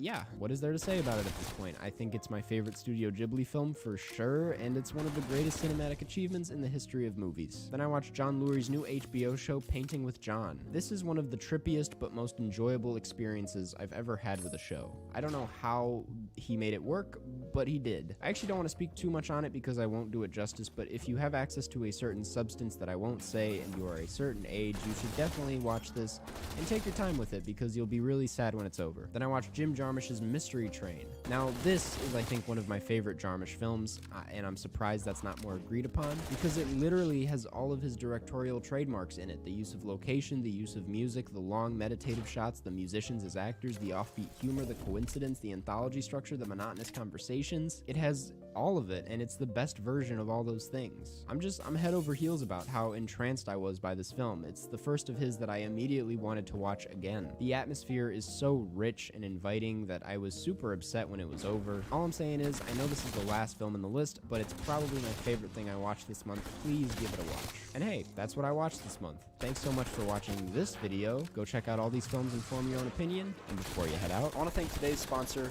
Raycon. Raycon recently sent me their everyday E25s, and let me just say, these guys are changing the electronics industry with their premium wireless audio. The design is sleek, the audio quality is top tier. As a big fan of bass, these definitely deliver. Not to mention they pair seamlessly with all my Bluetooth devices, and they have 6 hours of playtime. The company was co-founded by Ray J, and celebrities like Mike Tyson can't get enough of these things. They're the perfect earbud for any occasion, whether I'm watching a movie, doing a workout, or even on a Zoom call. They come in a variety of different colors and patterns with different fitting options to make it the coziest experience possible. And they also come in at half the price of other premium wireless earbuds. And to top it all off, they have a 45-day free return policy. Come on. Get your own pair at buyraycon.com/Carson or click the link in the description to get 15% off your Raycon purchase.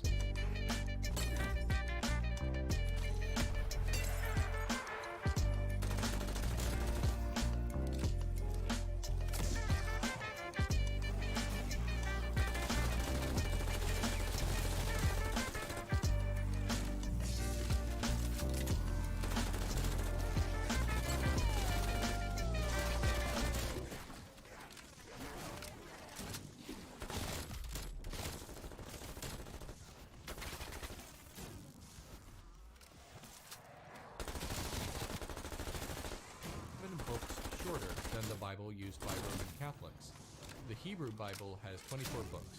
The Protestant Old Testament uses the same information but organized into 39 books. For example, the Hebrew Bible has one book of Samuel, but the Protestant Bible has 1 Samuel and 2 Samuel.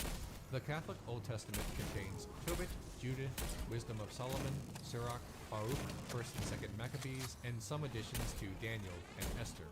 But that's not all. Orthodox Christians have a different Bible, which includes everything from the Bible used by Catholics, but also 1st and 2nd Esdras, Prayer of Manasseh, Psalm 151, and 3rd Maccabees. Not to mention the fact that some Bibles come with the Apocrypha included, and there are some churches that consider pieces of the Apocrypha to be canon. Basically, pointing to the Bible for a consensus on what Christians believe is fallacious, when Christianity itself has no agreement on what makes up the Bible. And of course, even among denominational canons, there are a myriad of different translations. In fact, translating the Bible has never stopped. New, allegedly more accurate translations are created from biblical scholars all the time. A new version in the faith of Messianic Judaism, for example, created the Tree of Life version in 2014. There are literally thousands of different versions of the Bible. Upon hearing this, someone might try to answer what do Christians believe by saying that Christians believe in the commonalities among all of the versions of the Bible, as if the connections in a Venn diagram would neatly solve the question. Except even then, every verse of every chapter of every book of the Bible can be interpreted in many ways. Some stories are seen as literal by many Christians, and the very same stories are viewed by Christians as etiological myths, meaning supernatural origins or mythic histories to explain real events or natural phenomena. Even Christians with similar views on the fundamental and absolute truth of the Bible interpret a great many other things differently. In addition to all of this, Christians speak of a personal relationship with God, and not simply an understanding of his works from a distance. Christianity and all of its denominations make up approximately 31% of the world's population, a plurality among world religions. That's roughly 2.3 billion Christians. So, what do Christians believe? The answer is that Chris.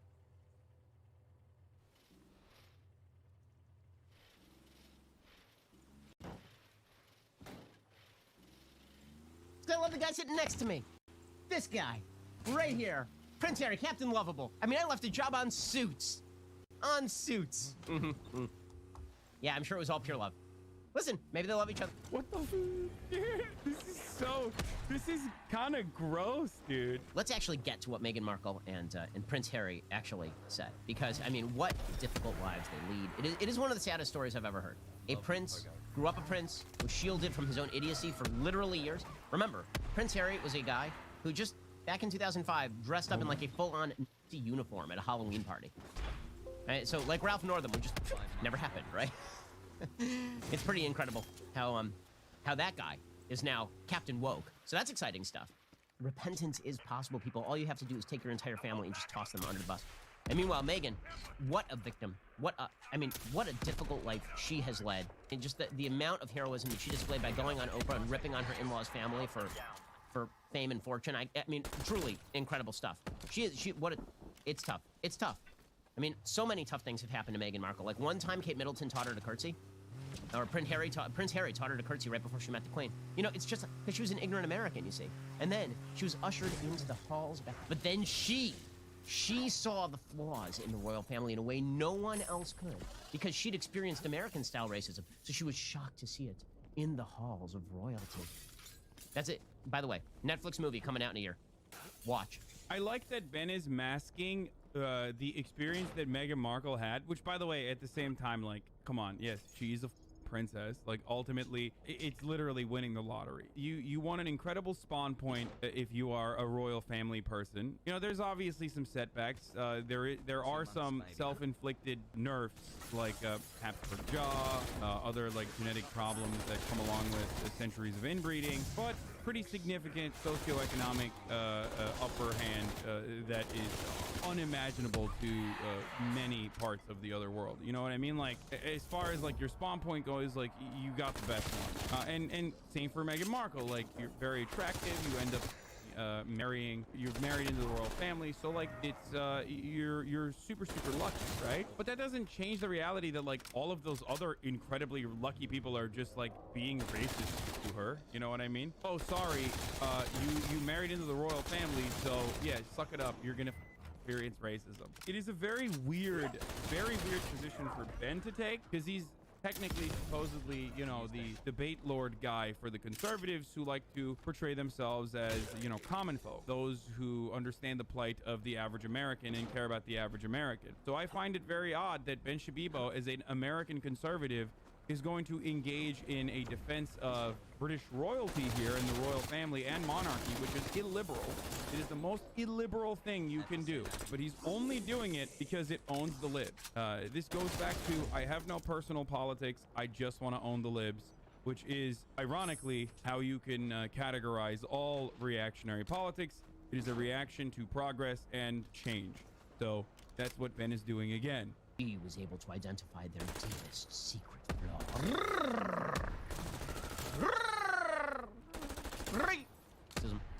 Okay, I'm not watching this. No, I can't do it. That was very strange. It's gonna be. I'm just gonna power through the cringe. Okay, this is what no pussy does to a motherfucker. Like, literally, though. You want to know what no pussy does to a motherfucker? It's this. Like, people meme about it, but it is genuinely a problem. Catboy Shabibo. Here we go, with Oprah. Harry and I are in the car, and he says, okay, well, my grandmother's there, so you're going to meet her. Oh, great. I loved my grandmother. I used to take care of my grandmother. This is great. He goes, right, do you know how to curtsy? What? I said, do you know how to curtsy? Now, I thought genuinely that was what happens outside. Yeah. I thought that was part of the fanfare. I didn't think that. Okay, this shit's like whatever, though. This isn't even like, this isn't the main point of view. I'm sure Ben's gonna get to the racism in a second. That's what happens. Yeah, who gives a fuck? Yeah, they're old people. They got like very weird random customs. Who gives a shit? Side, and I said, but it's your grandmother. He goes, it's the Queen. Wow. And that was really the first moment that the penny dropped. Oh my God. She never realized she was supposed to curtsy before the queen. I mean, how difficult must that have been to have to curtsy before the queen of? Okay, no one gives a shit about this, right? I mean, this is precisely why I didn't talk about this part of the conversation at all, because this is like completely irrelevant. Ben Shapiro is talking about this and shitting on it because, like, who cares? Yeah, you fucking curtsy to the queen. It's shocking, but that's the entire purpose of this like interview, is like showing you an insider look into the royal family. Who gives a shit? But ultimately, this isn't the bread and butter or the meat of the interview. The interview's meat is the racist shit that was going on behind scenes. And the reason why Ben is like beefing up the argument here with this frivolous...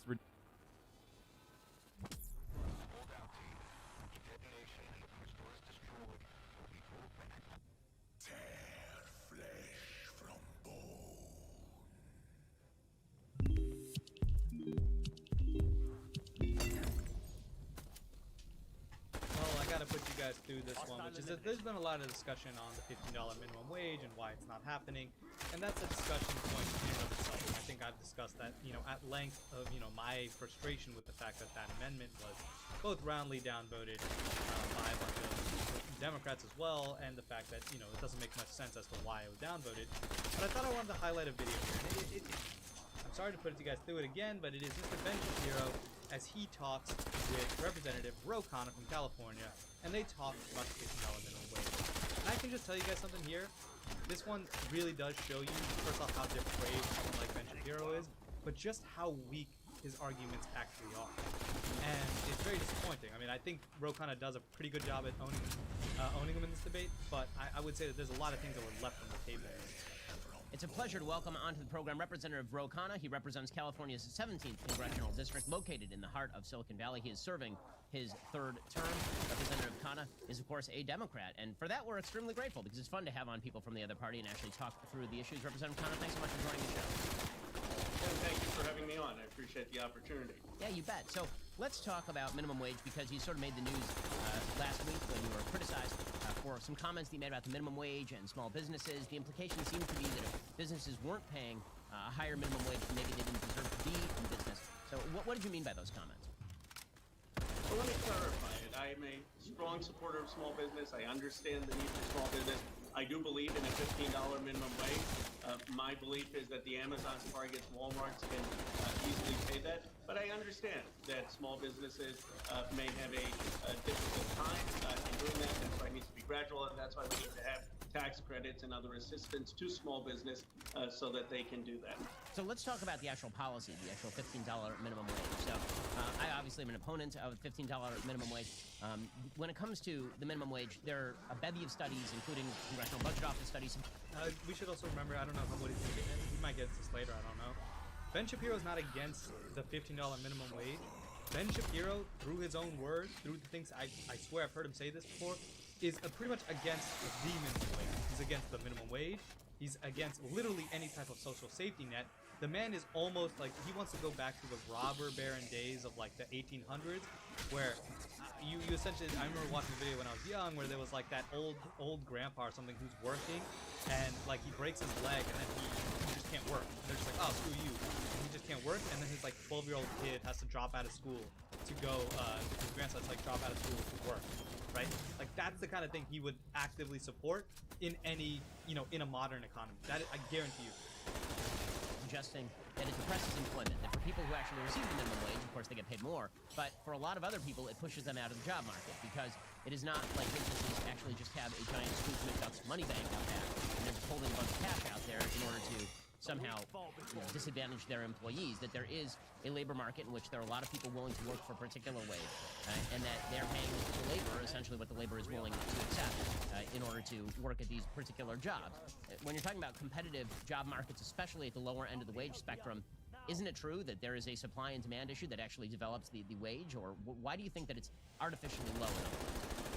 Wait, he just said that there's not a pile of money that these companies have that they don't use to pay their workers, and they intentionally underpay their workers. I mean, that's a guarantee, man. Have you not seen every single publicly traded company here? Have you not seen that private companies are making hand over fist millions, billions of dollars of profits, and those things are going back into things like stock buybacks, into dividends for upper level management, high salaries for their upper level management? Like, are we not on the same earth here? Do we not know what's actually going on in this country, we can go into supply and demand. Let's see if Ro Khanna goes into supply and demand, and otherwise we can hit on that one after a little bit.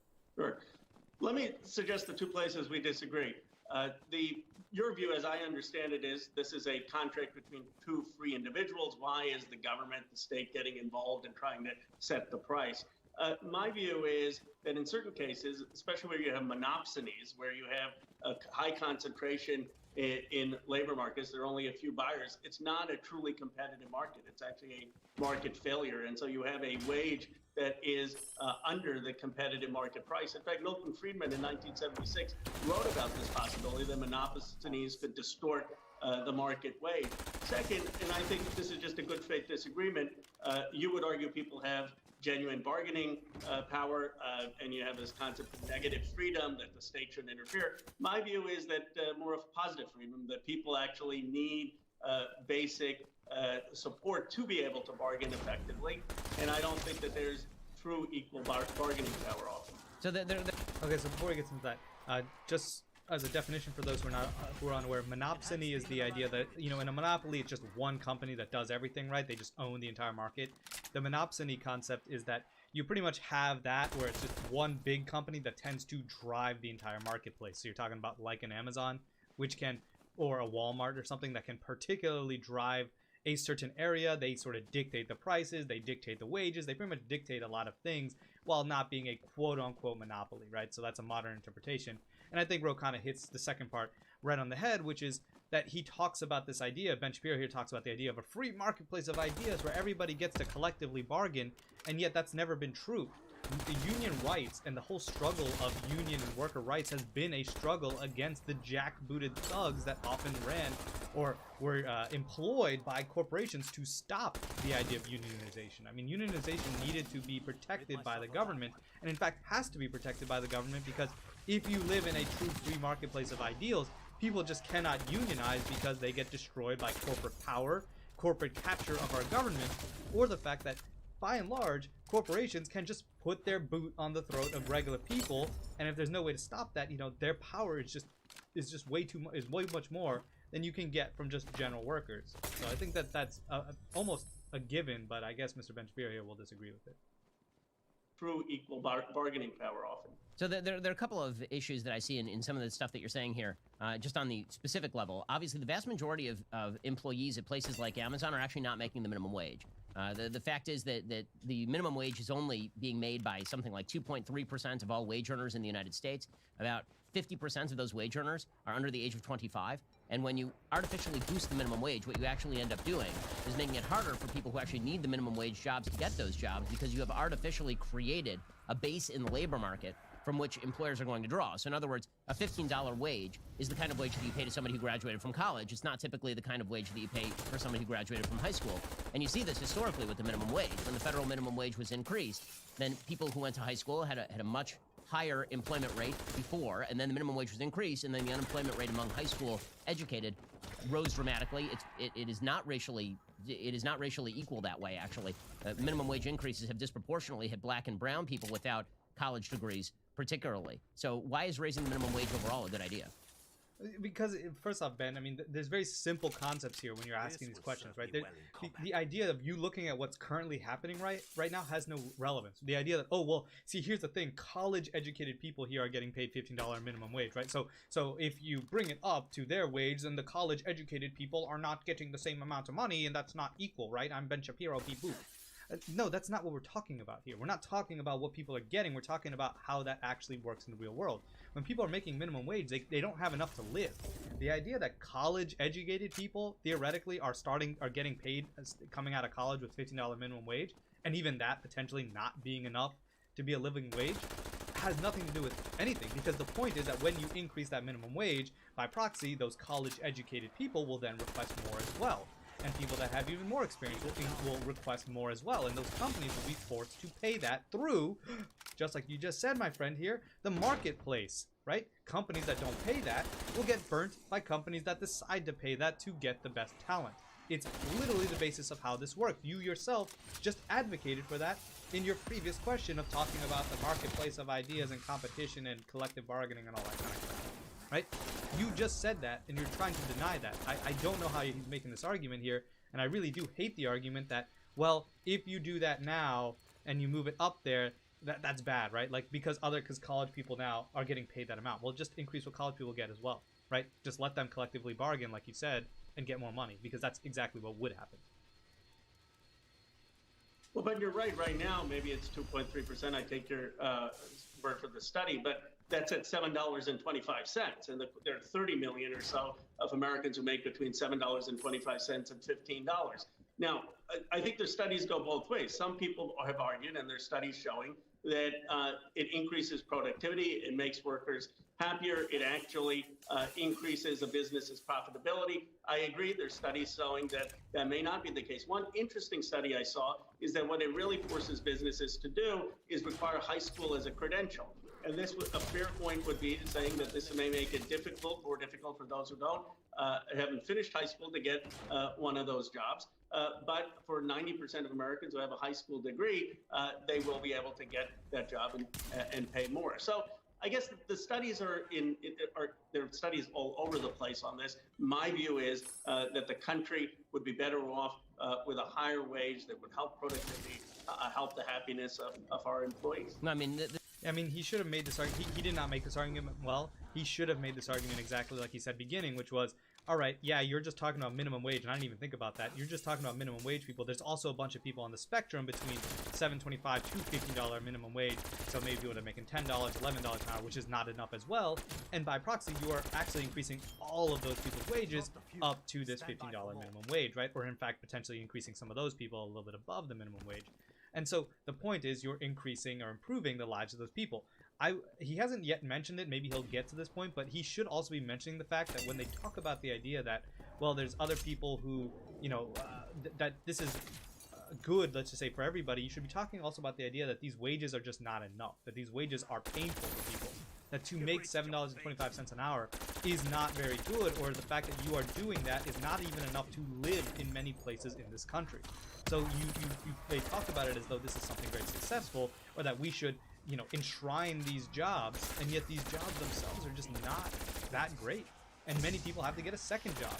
And the question becomes, if those are the jobs that are available, where people have to get 2 jobs to just survive, I keep saying to myself, well, what if you just had one job available at $15 an hour, and you just had people doing the one job, right?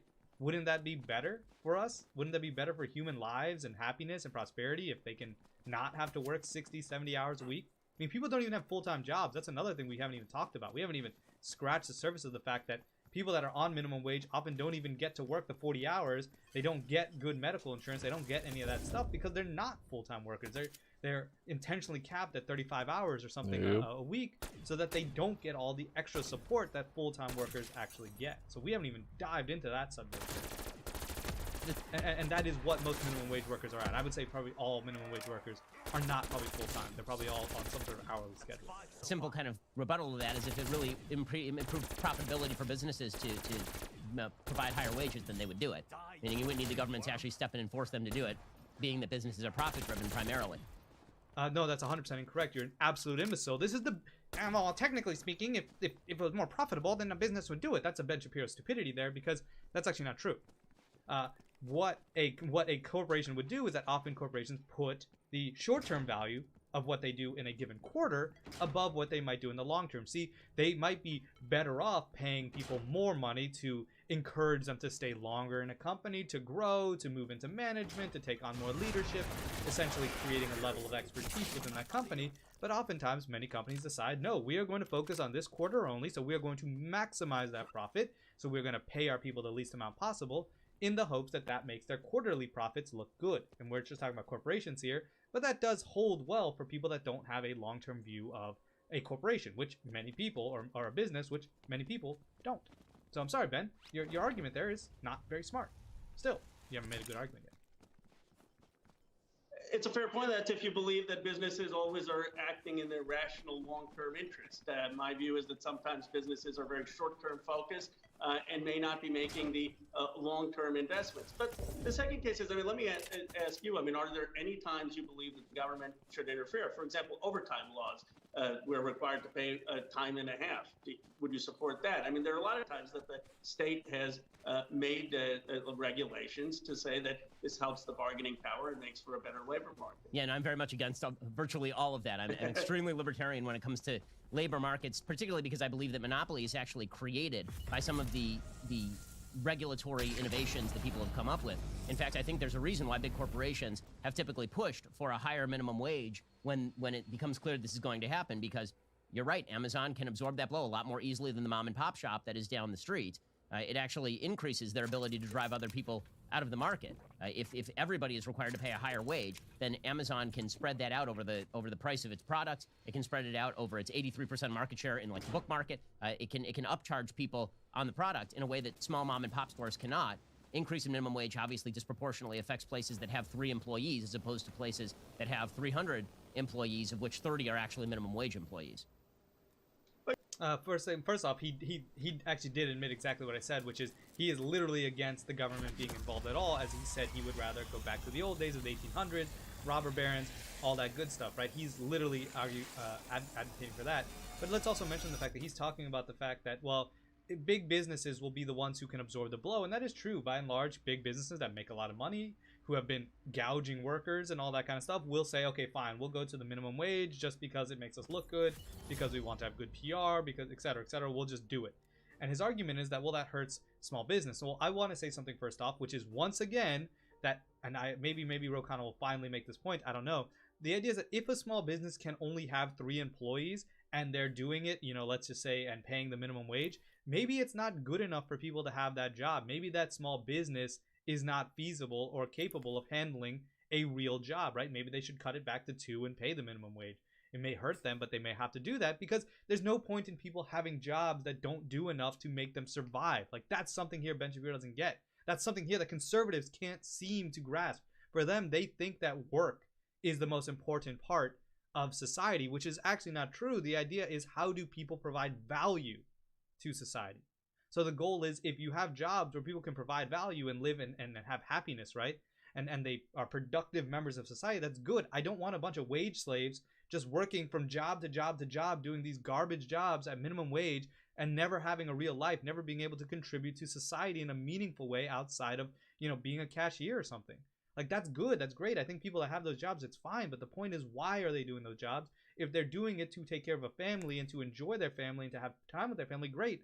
But if they're working 70 hours a week and they barely have any time to spend with their kids, how is that productive, Ben? Mr. Traditional Man over here, how is that productive? How is it productive to force people to have, force a family to have 2 people on minimum wage rather than maybe have 1 person on minimum wage and the other person at home with the kids, right? Where I thought you would have supported such a thing. I mean, it's mind-boggling to see these kind of questions. It's actually bad. It strikes me as almost intellectually damaging to have this type of discussion on corporations. Secondly, it also implies that really at the end of the day, we should just change the way monopolies work, right? If these companies are so strong that they can do this, that they can bury companies, maybe you should be advocating for the fact that these large companies get broken up so that they can't do this to other people, so that they can't just force the minimum wage up and hurt small businesses. Maybe we need to empower small business through the proper regulation, the proper breaking up, essentially the government oversight on large corporations, which, once again, Mr. Ben Shapiro here will 100% hate and deny. But you're right about that, and this is you're right that the impact on certain small businesses is harder, and that we have to take action to help those small businesses. I mean, I acknowledge that point. I will say, though, that in small communities, rural communities, often you have the case that these are highly concentrated markets. And in that case, you have employers having a lot more monopsony power to be able to set the wage in not truly competitive markets. But to the extent that my comments in the past were not sensitive enough in the way I phrased it to the challenges of small business, I acknowledge that challenge. I agree with you that it's going to be much harder for certain small businesses, and we have to be honest about it. I mean, we can't, I want to engage in an honest conversation, and to pretend that there's small businesses that aren't going to be effective and that should be helped would not be correct. We'll get to more with Congressman Ro Khanna of the 17th District of California in just 1 second. He's a Democrat from Silicon Valley. And let me tell you something about Silicon Valley. You don't want those people to have your data. Well, ExpressVPN is an app for your computer and phone. Also, He's talking about Silicon Valley, and yet he's hawking a Silicon Valley company. Congratulations, Ben. Congratulations, you smarty. Whatever. How you can get 3 months of express view. And the other big problem with a federal minimum wage is that it is federal. I mean, when we were talking about setting one standard minimum wage across an entire country, where wages are extremely different in Mississippi than they are in California. In California, a $15 minimum wage in a place like your district or a place where I was living until very recently, LA, you get a $15 minimum wage, that buys you like a one-bedroom studio apartment. If you get a $15 minimum wage in Mississippi, that is literally the median wage in Mississippi. Right? There are states where there are wildly disparate numbers as far as what wages are actually worth in particular states. Why in the world would the federal government set a federal minimum wage that is so high that it is actually at or close to, I believe the median wage in Mississippi right now is $14.23 an hour. Why would they set a median wage, a minimum wage that is above the median wage in a place like Mississippi when a minimum wage in California, $15 an hour, basically buys you a candy bar? Once again, all right, I already know the answer to this question. All right, this is stupid, and we'll see if Ro can get us here. But this is the honest question. This is the same thing that Ben Shapiro did earlier when he said, well, yeah, but people are, you know, college wage people are getting paid $15 an hour, so if you raise it, that's not fair to college age people or what are college grads, okay, that's not fair. Yeah, but that's never been the argument, because you're talking about what it is. Look, you're just talking about what is currently in society. Yeah, I get it that people in Mississippi now are making the median wage is $14 an hour, but doesn't mean that people in Mississippi are in fact rich. Is that the fact that they're living well? Let's take a quick look, everybody. I did a little bit of research beforehand on this one question. Poverty rate in Mississippi, 20% of people. 20% of people in Mississippi live in poverty. Does Mississippi have the highest poverty rate? According to the annual report from U.S. News and World Report, Mississippi's poverty rate of 19.7% ranks it dead last in the United States. Dead last. So he's telling you, and he's making the argument that, well, we don't need to raise the minimum wage because, well, how does that work? The standard of living, it's low in Mississippi, so therefore, why should we do it? Or, oh, the median wage in Mississippi is only about $15 an hour, so why should we raise it if that's perfectly fine for Mississippi? Well, it's obviously not when 20%, 1 out of 5 people in that country, or 1 out of 5 adults, maybe it's family, and we're talking about families as well, lives in poverty. Why is that acceptable? How is that acceptable when they are literally the poorest state in the they have the most poverty of any of the 50 states? Like, how is that a tip? How is that a, you know, tip in your cap? And this is the way that Ben Shapiro gets people, because he can present that argument. And if you don't look at it critically, you say to yourself, oh, maybe he has a point. Mississippi's all good, and yet they live in poverty. The second question you should ask yourself is, okay, great, a lot of people get paid that, but is that really good? Let's just read this essentially, which is, this is a living wage, right? The majority of people, or many people, don't live well, right? They don't have enough money to survive. So even though they get paid $7.25 or $10 an hour, whatever, it's just not enough. The current federal minimum wage is $7.25, right? Typically, employees are entitled to get that paid, right? Now, what it essentially says is, while some people have done more, whatever, only one state has a minimum wage higher than the living wage for a single individual. Add one additional person to that family, and not a single state ensures a minimum wage that would cover the cost of living. In fact, when we calculated minimum wage as a percentage of living wage for whatever, every total was below 50% of that living wage. So what are they saying here?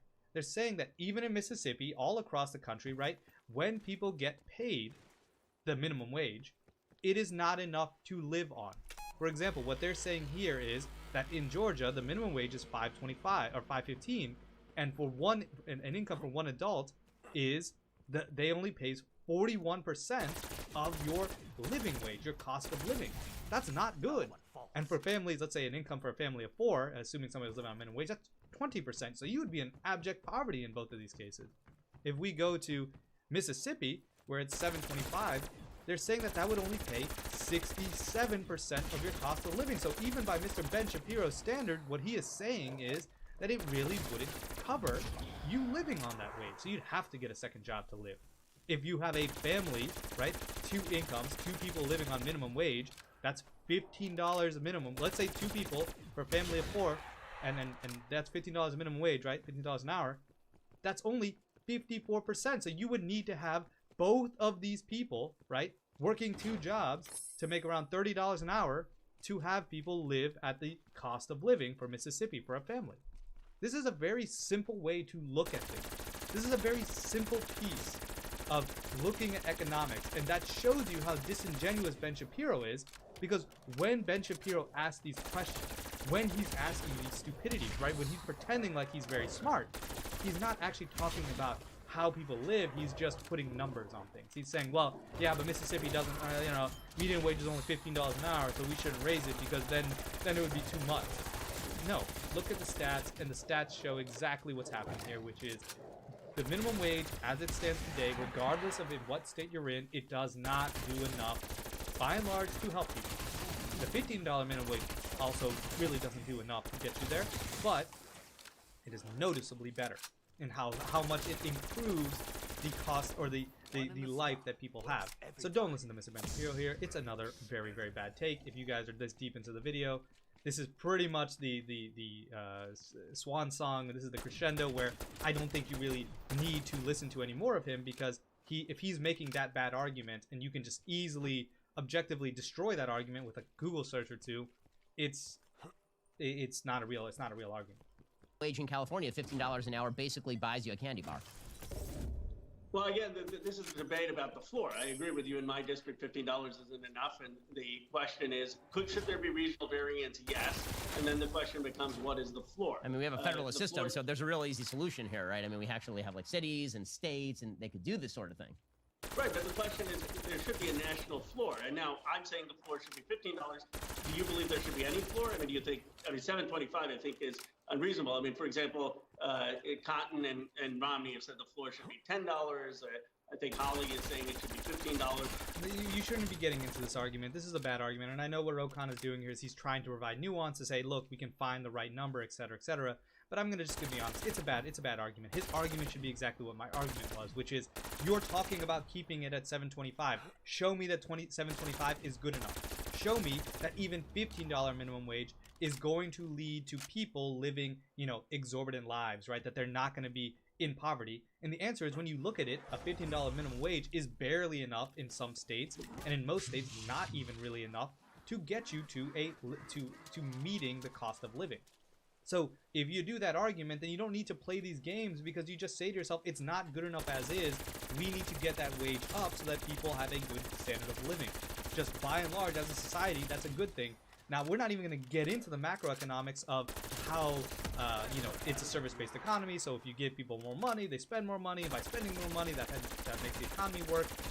You know, it's going to essentially come back into the system, right? People have more money, they'll pay in. It comes back in taxes. It then goes back to companies. Companies need to hire more. It creates more demand, all that kind of stuff. Look, let's ignore all of that and just say that the argument is very simple. Don't get caught up in the minutia of like, oh, we need to, you know, means test and find the right little number here for everybody. Deal with that in Congress. Don't deal with that when you're talking to an idiot like Ben Shapiro, because he'll seize on that right away. I don't know if he will or not, but he will. They would do that. Where would you set the floor? I mean, there is a. I mean, unfortunately, there is a floor, and the floor is zero, and it's going to be felt by 1.4 million people who won't have a job come 2025 if we raise this to $15 minimum wage. I guess my question is for you: would you support any national federal minimum wage at any scale? No. I mean, I think free labor is able to bargain, and if you can come up with a case where you have an actual monopoly that is violating labor law in its attempts to cram down a wage on a person who's unwilling to accept it. First of all, we have an amendment to the Constitution that prevents involuntary servitude. And second of all, bargaining power is still a thing. I mean, the fact is that there are wages that people cannot charge because people will not take the jobs for those wages. I mean, that does exist. And by the way, if you're worried about wages being depressed, then there's a case to be made that one of the things we should be worried about is cracking down on businesses that are using illegal immigration in states like California, for example. All right, let's not talk about illegal immigration, you absolute imbecile. He actually just made the argument that I said like 15 minutes ago. He literally said that he doesn't want to have a minimum wage. He believes, once again, it makes me mad sometimes with Ben Shapiro, because he talks about the fact that, oh yeah, but there's laws here. There's labor laws that help us do that will help us stop people from getting underpaid. And I'm like, you know, you stupid bastard. Those were the same things that unions had to fight for. The same groups that the government had to enforce. They didn't exist, you imbecile. They didn't exist in 1800. They existed after corporations abused it, so that you had to create some laws to stop that. So you're talking about the fact that we, the left, had to do the work to protect people, and now you're taking advantage of it and pretending that no, there, it actually should be 0 because there's some laws to protect us, when you imbecile would have been fighting against those laws even being made, because you're talking about the idea that people can just collectively bargain. Look, this is one of these bad arguments, and I know that I'm harping on this and it's a long video and all that stuff. I get it. But let's look very strongly at what is being said here, and that is that he is making this complete stupid argument that history has proven incorrect, that humans, that workers can just collectively bargain their way out of any sort of inequitable situation, that corporations don't have power over people, that corporations will just bend to the will of their workers. It's so patently stupid because history has shown that to be completely wrong, and now he's making the argument that no, you shouldn't do it because workers can just, they won't choose to work for bad wages. They're working for bad wages right now because they have to, and you're claiming that they're just not going to work for bad wages. Are you stupid, Ben? Are you so imbecilic that you can't get to this point? It's mind-boggling. It's actually mind-boggling that he makes the argument. Like, just thinking about it to myself after saying it, man, it just shows you that this guy is not as smart as he thinks. He just gets away with really quickly being able to bury you on the sort of minutia or the libertarian, jerk-off fantasy that everybody will just do everything will just work out, right? The workers will make it happen, or the free market will decide. But we've literally seen that the free market doesn't do that. The free market will, in fact, generally go against workers because capital will be centrated at the top, and the people who have capital get to decide, generally speaking, how the market functions. But what would you say to the argument for monopsony, which even Friedman argues? Now, in fairness, he says this is a rare case, and he was against minimum wage and inducing premise. But he says, look, there are cases where you have 1 or 2 employers in a town, and they're not charging a competitive price because you don't have the choice to go to 4 or 5 different employers. And in those cases, it's a market failure. That certainly seems as one case. And then we can disagree about negotiating. But I guess the broader point for in my view, Ben, is because I believe in entrepreneurship, I believe in innovation, I believe in capitalism, I call myself a progressive capitalist, is when we're producing such incredible wealth, trillions of dollars in my district, the ability to have people earn a wage that allows them to live a decent life seems to be something that's good for our democracy. Yeah, I mean, my counterpoint is that we are not producing incredible wealth. These companies are producing incredible wealth because they know how to run the business better than members of government who are, getting their salary from me. No, actually, we are actually producing the wealth because labor is produced by workers. Companies don't do anything. I mean, they do something. It's great. I get that. But everything is built through the labor of people. And in fact, Mr. Benjamino here, Mr. Smart Guy here, in fact, how companies make money? They sell something to people, maybe you get this hypothetically, theoretically, to where people buy it. See, a corporation doesn't gain a single bit of money if people cannot buy something. So when people are in fact not paid enough, and they barely can survive, so they cannot buy the goods, Mr. Smart Guy, he's laughing here about this, is the case where companies will just no longer make money. Yeah, they're going to make profit now. Great, that's good. We can all see that. But it doesn't mean anything if people cannot buy it. So if you bleed people out such that they cannot buy anything, you're actually burying your own profits. So it's really weird because from an economic theory, you can literally see that in a service-based economy, the more people can buy, the more these companies succeed. And by proxy, that creates more demand, which then creates more jobs, which creates blah, blah, blah. Maybe you can talk about some free market stuff that would then decrease the wage if there's too much demand. I don't know. Like, there's so many questions here. Actually, it would increase the wages because there'd be less supply, theoretically, or whatever. But look, there's so much problem with this argument that you can see how actually, how much of a fascist this guy is. He literally doesn't want any regulation. He talks about laws in the abstract that leftists had to work for, but by and large, he doesn't support them. So he just wants us to go back to the 1800s, and we just know how that economic system worked, right? We know how unfair that economic system was, and we know that that economic system had to be torn down because it was so inherently unfair to the workers that it also later on ended up causing things like the Great Recession because of so much wealth concentrated in the hands of so few. I mean, that's literally what we had to do over time. We had to create things like Social Security to help people survive. I mean, those are literally why these things were created. Frankly, and from these businesses that actually are paying extraordinary levels of tax. Representative Rokan